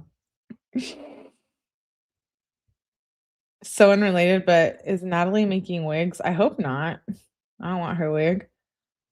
Wealthy people steal things and make sure it stays. I don't think nothing should be sealed in this case. I really don't. If it means Kenzie spends the rest of her life in prison, all right, good. That bitch might deserve it. But like, I don't want to. I want to see everything.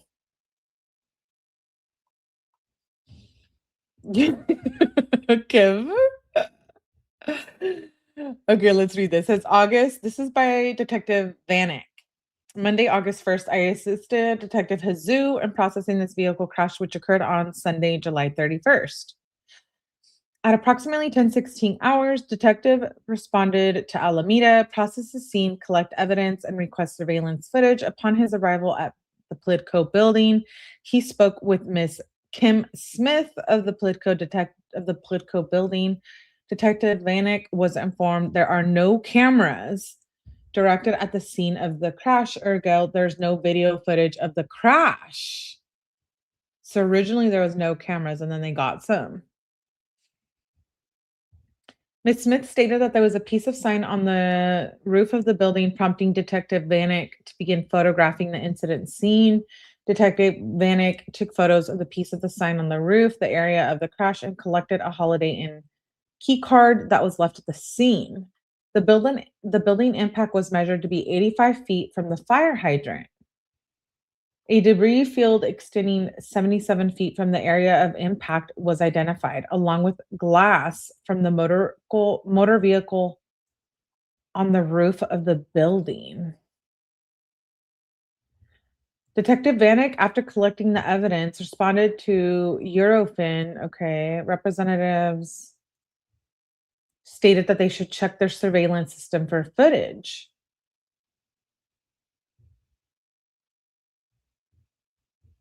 Okay, Detective Vanek then traveled and spoke with representatives. They stated it was possible they would have a video, but unsure of the angle. Okay, so they got it. The cameras at Shoreline Express only record motion. And now the vehicle would have been driving in the same camera view. The camera did not record the vehicle.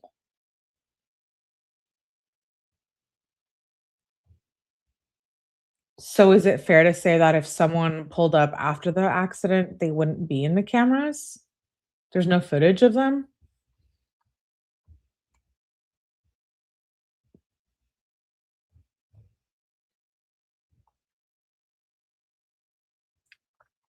If Rosie visited that scene, would that not be on camera? Maybe not, depending on which angle they were at, right? It's saying right here that they had a hard time getting even surveillance footage.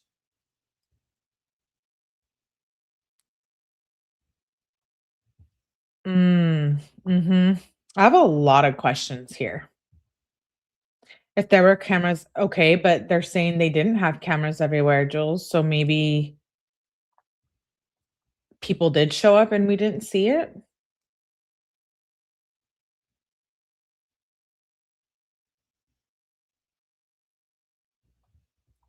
Debris was sent flying to the top of the building. That was a nasty impact, yeah.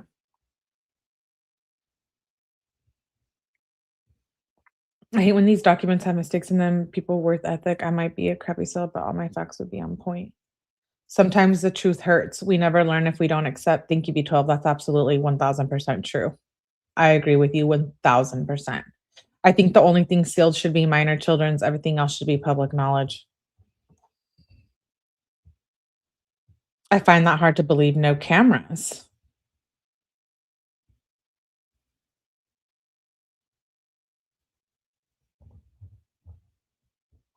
Could they be saying no cameras so that the narrative fits without more questions? Yeah. You guys, why is Rosie being there at 6 a.m. not a big deal? Like, that's a big deal. If we were all hanging out one night and something happened, a crime, a big major crime, we all left that party. You know damn well that we would be interrogated and questioned the next fucking day if one of us saw something or knew something. I'm sorry. I've had my instances with law enforcement. My experiences, not for 1 second do I not think Rosie was questioned about being there at 6 a.m. There's no way. She was one of the people at the party the night before. Or do they really just do that shit of a police job?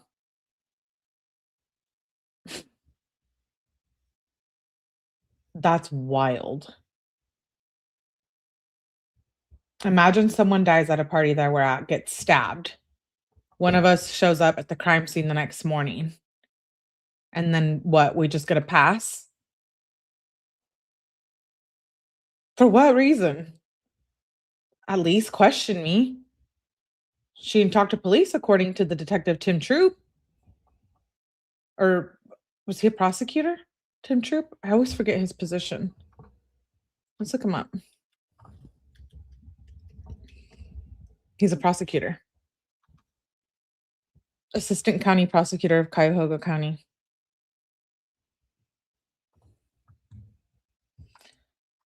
Detective Anna then traveled to Brew Kettle, spoke with the female. She stated the cameras do not work and someone had taken over the lease. He then traveled to Parma Movers, spoke with Chuck, a representative who was able to put their footage on a flash drive. The footage shows the vehicle driving at a very high speed of rate past their building. The approximate time on their timestamp was 05:37 hours. The video footage was subsequently entered into the corresponding detective folder. On Friday, August 5th, I responded to a connection with a search warrant on a black Toyota Camry. Upon my arrival, I was met by Lieutenant Mason, Strongsville Police Department. The entire vehicle was photographed and impound lot in situ before having any portion of the vehicle manipulated or searched. Lieutenant Mason and Sergeant Ryan Fox of OSP assisted in removing portions of the vehicle from the front of the vehicle to the rear to facilitate the removal of the airbag sensor box. which was part of the evidentiary interest. We then requested that Andy move the vehicle further from the fence so that the vehicle could be effectively searched. Andy moved the vehicle with a large tow motor by putting forks underneath the passenger side of the vehicle, lifting the vehicle vertically and then placing it back down after reversing the tow motor from the fence.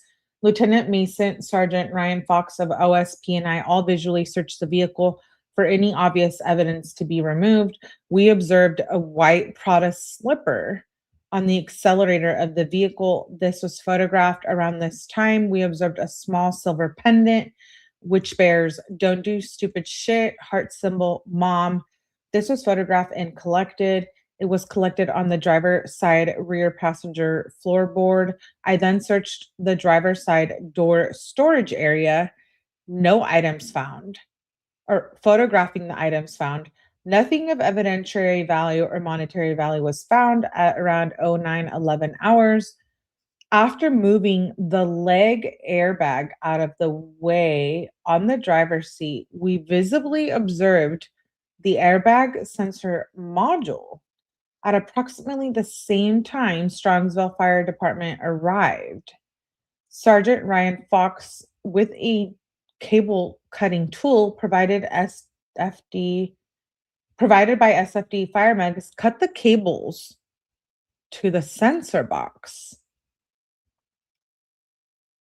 and removed the now severed connection from the sensor box. Photos of the sensor box were taken.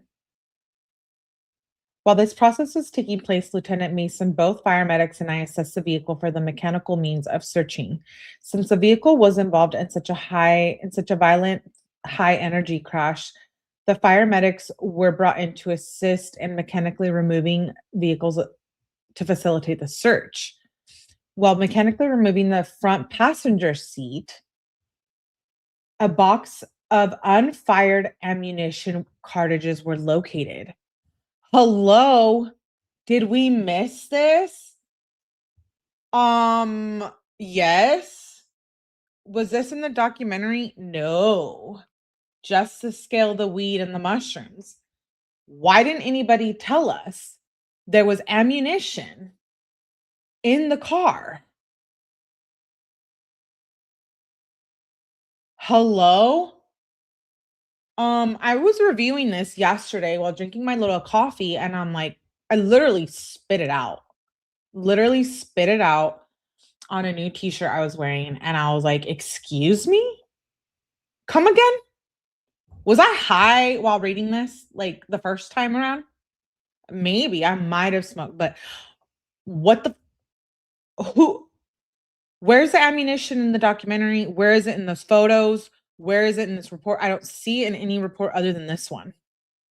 Am I missing something? What am I missing? Who saw this? Did you see in the documentary? Are we watching the same documentary? Who knew about this? I'm freaking out. I'm freaking out.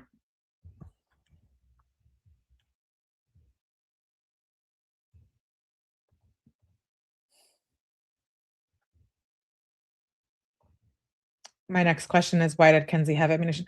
Hello? Yes. Yes. Yes. I'm freaking out. I don't know why nobody else, like, I haven't seen anybody else cover this. I'm like, did everyone just leave this part out? Like, did they make this documentary and not even review the supplemental police reports? Or were things just specifically left out per family's request?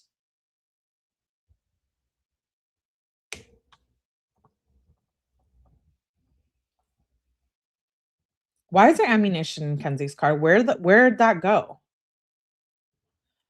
Removing the front passenger seat. Who was sitting in the front passenger seat? You tell me. You tell me. No, respectfully, tell me. Let me know. Because I want to know if I'm the crazy one. Am I the crazy one? Who was sitting in the front passenger seat?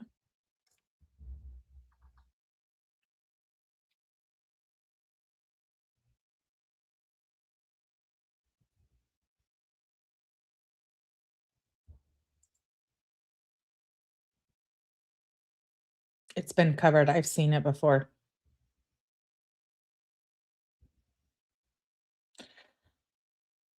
We know the ammo and the guns.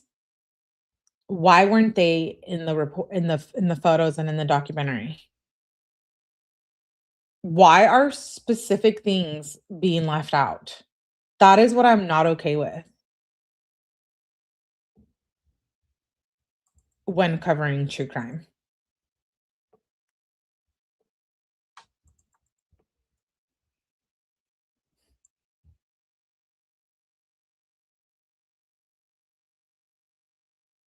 Dom wasn't allowed to have weapons on him, though.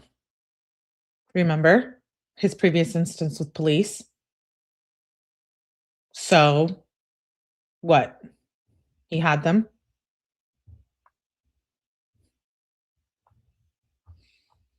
And why were they kept from this?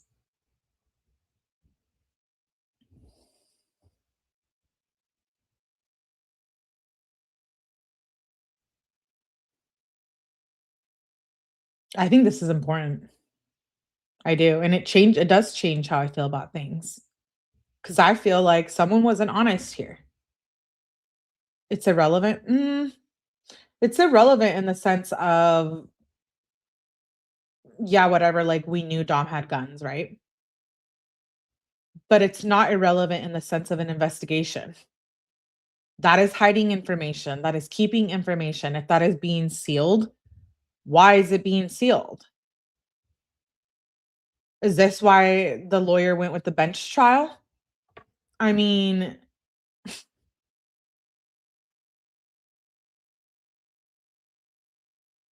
we all have guns. I live in California. If you don't have one, it's almost a little, I might question that. Like, there's some states that are heavy on firearms. It's an American right. It's in the Constitution, your right to bear arms all across, like all across. If you want to have all the guns you want, fine. It's not sealed, you're reading it. No, but it is sealed because it didn't make it into the main documents. Why are they my question is, why are they keeping things like that out of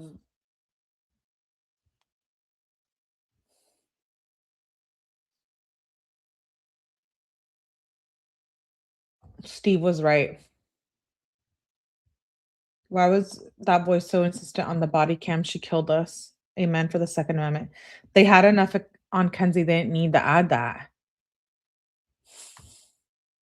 But if the fight had something to do with drug dealing, which we'll never know unless Kenzie tells the truth, then it does matter. If Dom was working for someone and maybe that night they left at 5 a.m. to go deliver drugs, then it does matter. Doesn't it? Depends on the situation, right? But we didn't get much with the bench trial.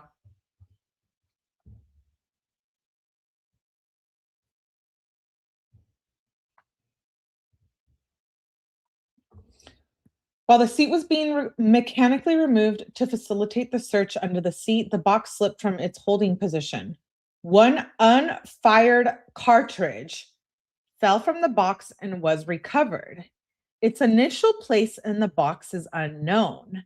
While the seat was being mechanically removed, a black bag / backpack was located with numerous items inside, a ring being the only item of potential monetary value. Well, hold on. Kenzie had a Coach bag, a vintage one. Dom had a black and orange backpack. Is that the backpack they're referring to? But then Kenzie said there was a Michael Kors bag in the car as well. In her police interview about when she tells her mom, can I say that it was a seizure? She says, where's my my Michael Kors bag? I want that. I want that. Blah, blah, blah. Or maybe that was at Dom's house. I don't know. This is wild. A ring? Whose ring? A ring being the only item of potential monetary value? What ring?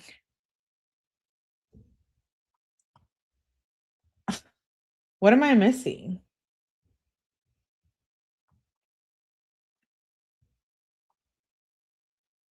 The bag was completely soaked in an unknown liquid and was wet to the touch.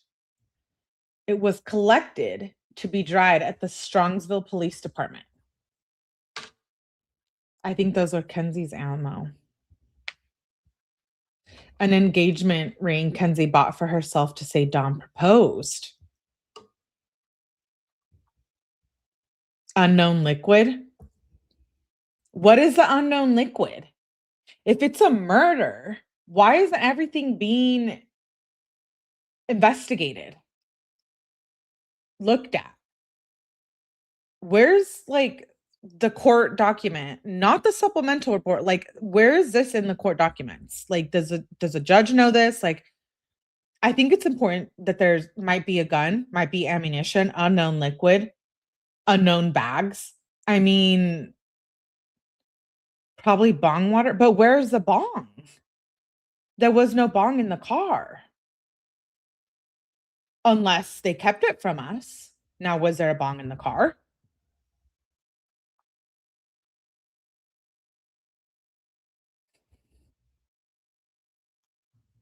Ammo?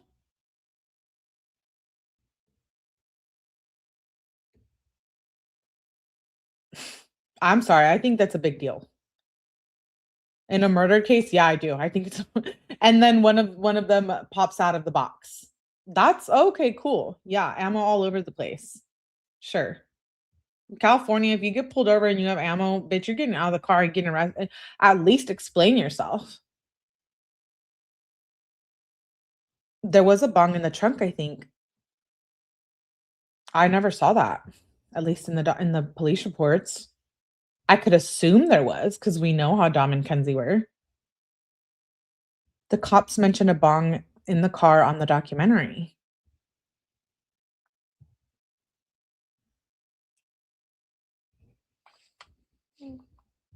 Around the same time, SFD Department Chief Rosman arrived to assist the other fire medics in mechanically searching the vehicle. I requested fire medics use their tools to open the trunk, which was secure. Fire medics utilize a spreading tool to open the trunk.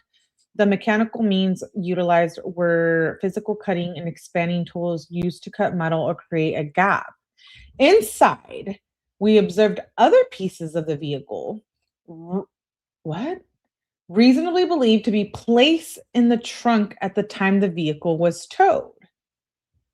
It was the contents of the trunk discovered a $1 bill.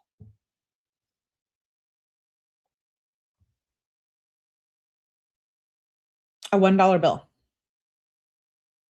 After searching the trunk and removing the items, fire medics advised they only found a metal chain on the floorboard area of the driver's side rear passenger seat. The chain was photographed and collected. Around 0946 hours, while SFD Department Chief Rosman was removing the glass from the front windshield of the vehicle, jewelry was located. The jewelry, 2 metal rings, hoops, a metal pendant with a blue stone, was photographed and collected. While also searching that same area, driver's side front area on and in the dashboard, we observed an earring. It was photographed and collected. SFD fire medics, while mechanically removing pieces of the vehicle and the passenger side, observed a blue, yellow vinyl type bag with a tampon inside. A burned $50 bill fell to the ground when the bag was removed.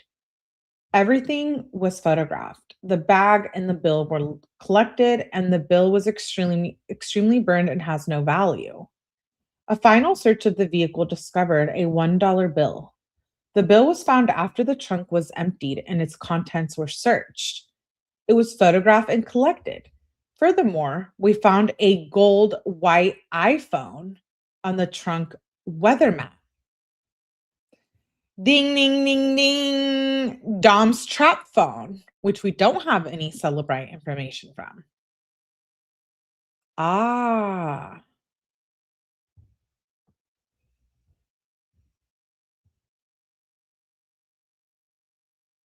Burned money, like spell money.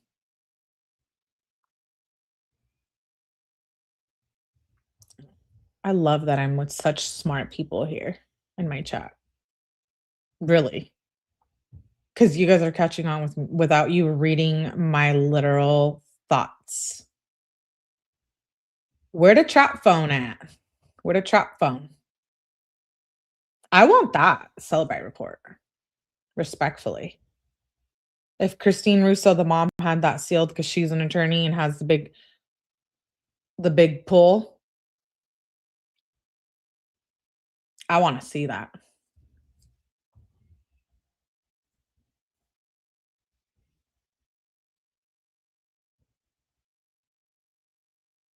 Because that dollar bill wouldn't be burned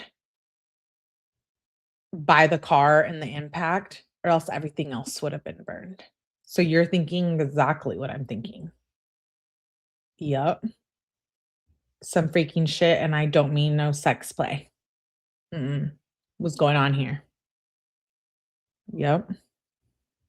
Yep.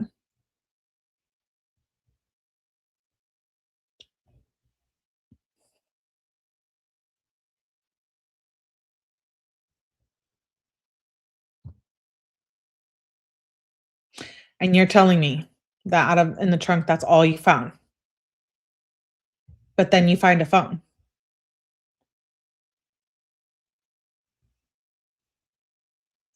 Gold white iPhone. I guess we should go back and review who had what phone.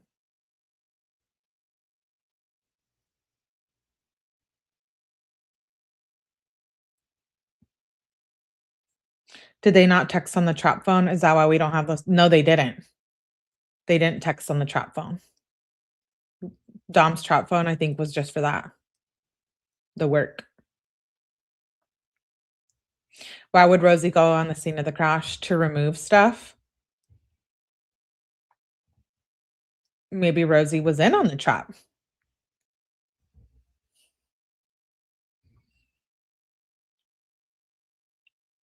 Or maybe because Kenzie's a psycho controlling B, maybe Dom did text someone something on that trap phone. Maybe about breaking up with Kenzie. Maybe not.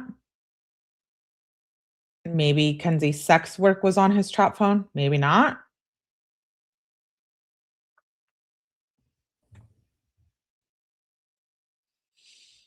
They showed a picture of a white phone with gold trim and they said it was Kenzie's phone. But I thought they found 2 phones at the front too. So there's an extra phone there. In one of the texts that Melly was talking about, said that he didn't want to text her from the trap phone.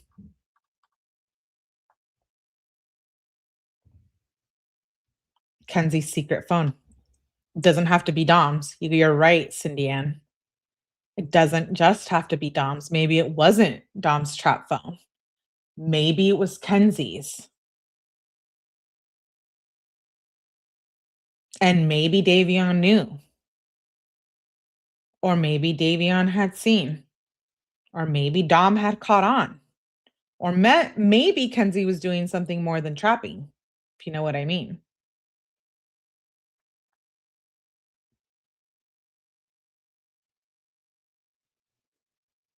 Because Dom's was at his house. Yeah, because that's the one that Miss Russo said she found in Dom's house. So then it had to be Kenzie's phone.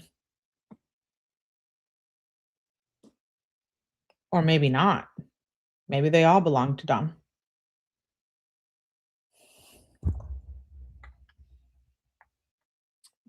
So it says the phone was photographed and collected. A final search of door panels was completed where interior door panels were opened. SFD personnel exited the vehicle search at 10:21 hours. Okay, this is just them showing up. All items were placed into paper bags or paper envelopes. photographed, transferred to the final storage, entered in SPD evidence lockers. The currency, the two $1 bills were countersigned, entered into property. The metal chain was photographed and packaged. However, it was later turned over to Ms. Russo. Why? What metal chain was that? Dom's? Kenzie's?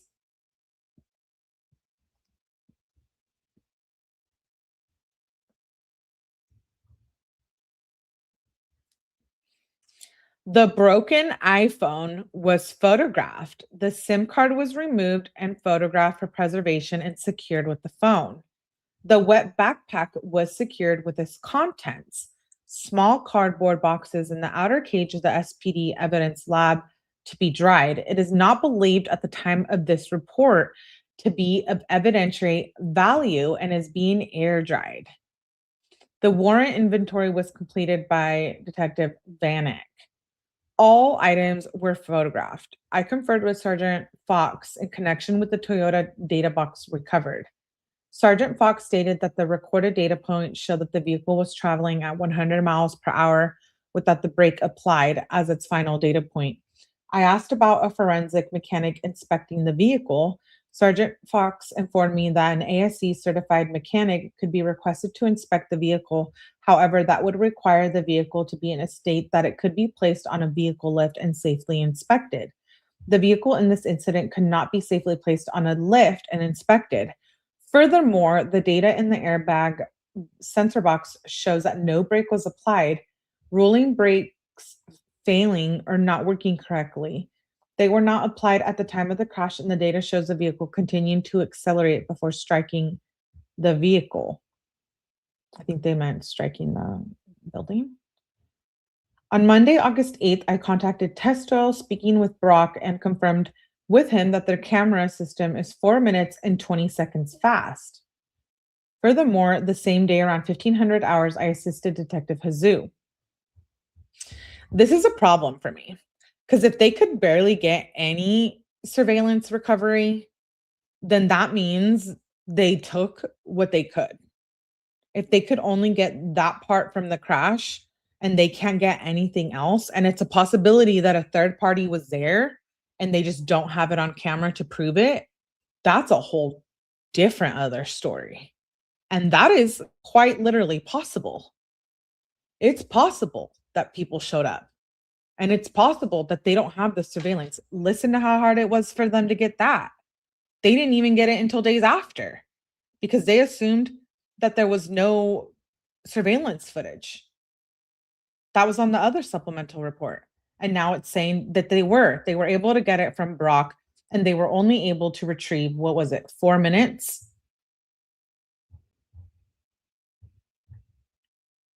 4 minutes and 20 seconds. So really, if they wanted to prove that someone else showed up there, they probably couldn't. Doesn't mean that nobody else was there and that it's not possible. It just means they couldn't prove it or bring it into a court of law. Thank you, Lynn Stats, for becoming a member. Appreciate you.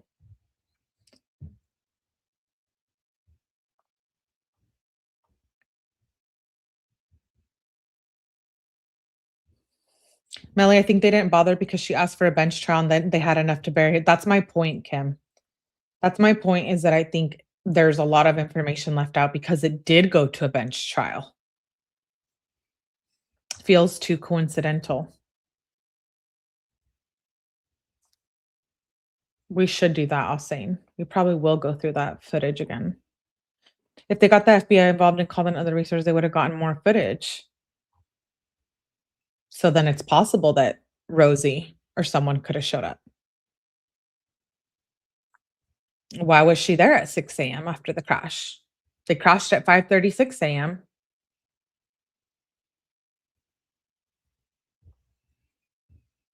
It's just a little too for me.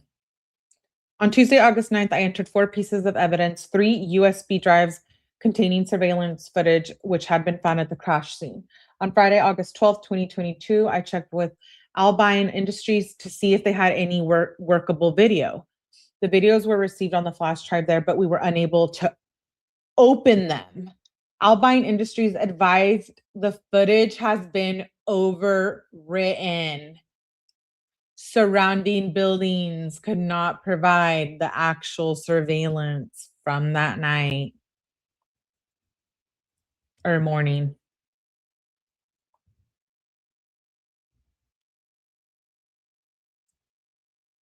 So, Rosie girl, maybe you did show up. They just couldn't get you on it.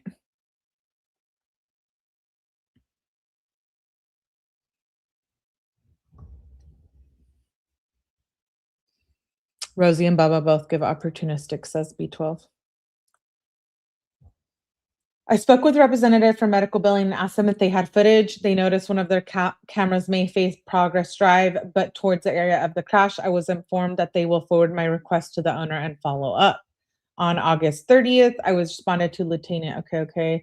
Photos of the subject motor vehicle prior to forensic mechanical examination and witness the examination was completed by Mark Sargent. Pictures of the vehicle were taken in situ upon our arrival. After the vehicle was lifted off the ground, photos of the vehicle were taken again. While the forensic inspection was being completed, I observed an unspent cartridge on the ground, which the vehicle had previously been resting. The cartridge was photographed and recovered, placed into a paper envelope, and transported to the Strongsville Police Department. Who has ammo and who has had instances with GUNS before? Pew pews. And why would Steve Shirilla come up on an interview heavy on that?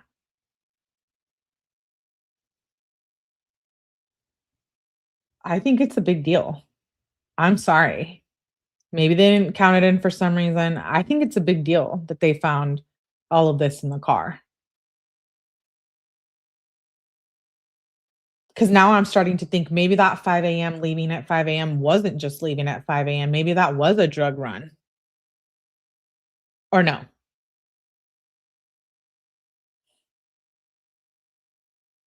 To each their own, I guess. You decide what you think your opinion is. It is a big deal, says McBlonlin. Yeah.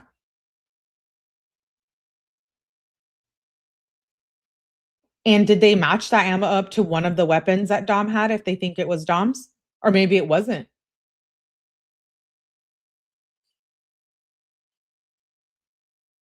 Or maybe it was. Or maybe it belonged to another officer, aka maybe Rosie's dad. I don't know. Somebody else? Anyone?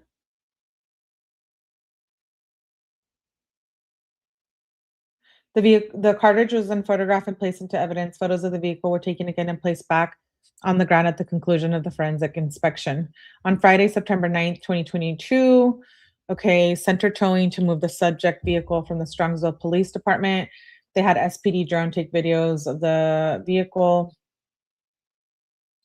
Further, I utilized Nikon camera to take photos of the vehicle while it was in the lot. The motor vehicle was moved utilizing forklift. The vehicle and the company debris were collected and transported to Strongsville Police. The vehicle was placed in a garage bay on the police property in an access controlled area. On September 12th, the vehicle was covered in a tarp purchased by the department. Photos of the vehicle were taken again. Detective Hizu. Wow. Wow, wow, wow, wow.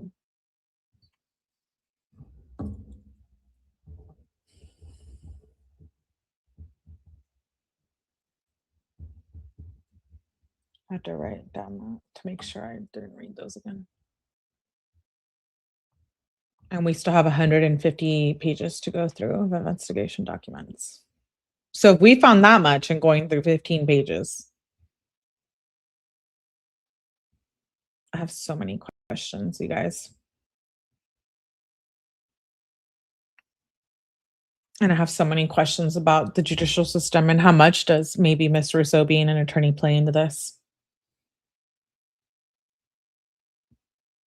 And I don't mean that to take anything away from the victims because I think this is horrific and I think that they deserve justice. But if you're going to put it all out there, well, then that's out there for us to go through.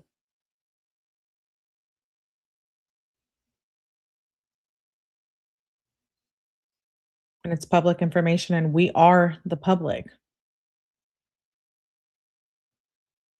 Yes, we are, ma'am. Yes, we are. Paying them tax dollars, citizens of these states we live in, of the big old grand USA. If Russo's being an attorney, Elijah says Ms. Russo did not do shit other than protect her son's name. I don't have necessarily a problem with Miss Russo protecting her kids. I think if I had kids, I'd do the same. But I have a question about Rosie and all of that and why, and I do question, I guess, why a lot of this wasn't, maybe it was just the bench trial that hindered a lot of this to get out. Melly, you about to give me a heart attack all the time I already put in. I still say she's guilty. Yeah, no, we can still think she's guilty, but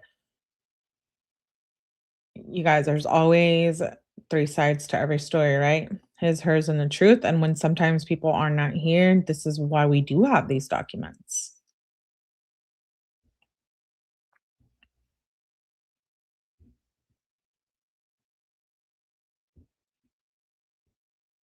And I'm still mainly my concern is the people from that party, really. It's like, we already knew what Kenzie and Dom were doing, but I have questions about the people that were at that party. Where's Nina? Where's the gun? Where's the phones? All the phones.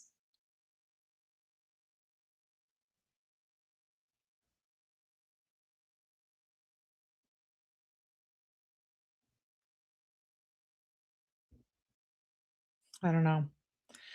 Very interesting thing. Well, when we do the members only, there's some psychics we'll be touching on.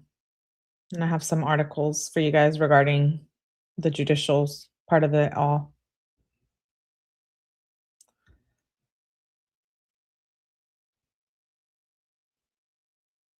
And if Kenzie, okay, a lot of you think she's guilty. Okay, so maybe Kenzie's covering for someone?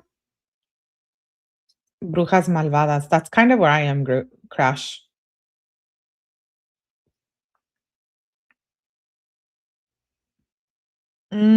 Kim, email me. Email me. Oh, here, I can probably give 5 memberships now too, so that you guys can get them for the next members live. Let me see. Maybe you'll get one of them. Okay, and then tomorrow we'll review the jail call too. I just posted a jail call between Mackenzie and her mom. And in that jail call, go listen to it. It's in my videos tab. In that jail call, they mentioned Jacob. Remember, Kenzie was asking you, I emailed you a psychic thing. Jules, I think I got it, and that should be in my live for tomorrow. I try to save what I want to show. Yeah. I got you, Jules. Thanks, babes. Your email's on my list for tomorrow. Melly, I wonder if I could record it and send it to you. Oh, yeah, Kim, I would love that. Melly, yeah, let's see. I think I have some I can give away.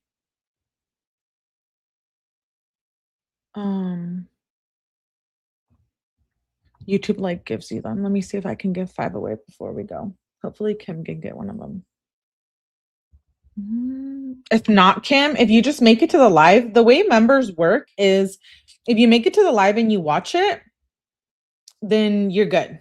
Like it only becomes the members only after the fact. You know what I mean? Like if you miss the live, well, then that might suck. Sometimes I forget to put them on members only, so you might get lucky. Question, where's Dom's phone? The one that we don't have the report for, I think Miss Russo has it. I do. I think she has it. Let me see.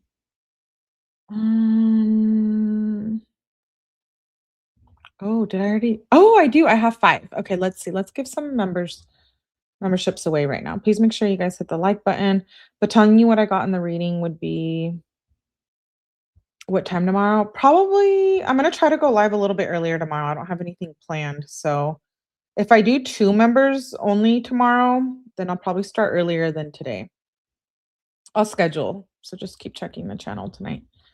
Let's see. Let me give 5 now. I don't know if Kim will get them, but hopefully 5 of you can enjoy them tomorrow. Oh man. Homemade got it though. Therese, Dawn, Cynthia, B12, thank you for being here. I don't know. SFC mom, welcome. Welcome new members. I just give 5 memberships. Yay! You're welcome, Homemade. I don't select them. It's just like random. You guys know that YouTube just selects randomly. I hope they get that shit figured out. They should be gifting all the members to the people that are in chat. Thank you. Yay. Okay, I'm glad that some of you got them. Enjoy it. Go back in. Kim, give me just come to the live tomorrow. Courtney, you made it. We're just ending, babes. Okay, so we have, let's see, 94 plus 56 plus 1. Want to go through Rosie's messages again. We have quite a few more reports to go through tomorrow. I'll have to see because I also want to do a text message reading and I also want to visit the appeals. So keep your eyes out, turn on your notifications. How do I come to the live? Just make sure if I schedule it, just like today, you guys just show up to the lives, you guys make it. It only becomes members only after the fact. So if you're here for the live stream, then you basically made it. You don't have anything to worry about. Yeah, turn on your notifications. I always post at least a couple hours in advance or the night before. So I'll try to have everything scheduled by tonight. Yeah, thank you. No more yerks. Notify me. Yeah, turn on your notifications for all. We'll be doing a lot because I also want to be I've been following the Anna Kepner case. There's a bunch of stuff that I need to do updates on. We've been focused on Kenzie, but I still want to do a little bit of both. So YouTube just picks what about in the order of how long. I don't know how that works. I don't get all the notifications because you put out a lot of videos. I do sometimes, not all the time. Sometimes I'll put out some calls. I'm excited. I think I can wait. Oh, you guys wait till you see the videos I have for you tomorrow. I'm gonna get a little crazy. It will only be available to members once it's not live anymore. Exactly. Thank you, Debbie. Debbie's always supporting. Congratulations. This is an awesome channel. Love you guys so much. Please make sure you guys hit the like button. Like I said, members only tomorrow, and then either text message reading or we'll continue with the documents. Nonetheless, whatever we don't get to, we'll get to on the next day. I try to go live every day except 1 or 2 days of the week when I'm hanging out with my family. But turn on your notification. Yes, been binge watching. I watched Ashley ones the other day too. Thank you, Courtney. Thank you. I love the Ashley Boca Negra case. I want to redo this week. I want to go back and revisit her case as well. I love me some Ashley. So sad. But I have a lot of love for her and her family. You can at least listen when it's live if you're not a member. Cree is right. What time will you be live, Melly? So I started today at, I think it was like 7 for the people that are ahead of me. I'm PST. Excellent live. Thank you, McBlond. So I'll probably live like maybe like 2-ish, 3-ish PST so we could get the members only done and then the regular one done. So definitely make sure you guys turn on your notifications. Please, please, please hit the like button on your way out. Shout out to all the replay viewers as well. I see you watching. I see you commenting. And welcome to all the new members today. It'll be exciting to see you guys in the members only. And then Debbie for the super chats. And all of you guys for being here in live chat. I appreciate you guys. RIP Dom and Davion. Can I get email voice recording asking? Yes, you can, Kim. You can email me whatever you want. So that's like 10 a.m. for me. No, Kim. It'll be like 1 p.m. for you probably. And thank you, Robin, for becoming a member. It's probably me you're seeing, Melly. That's funny.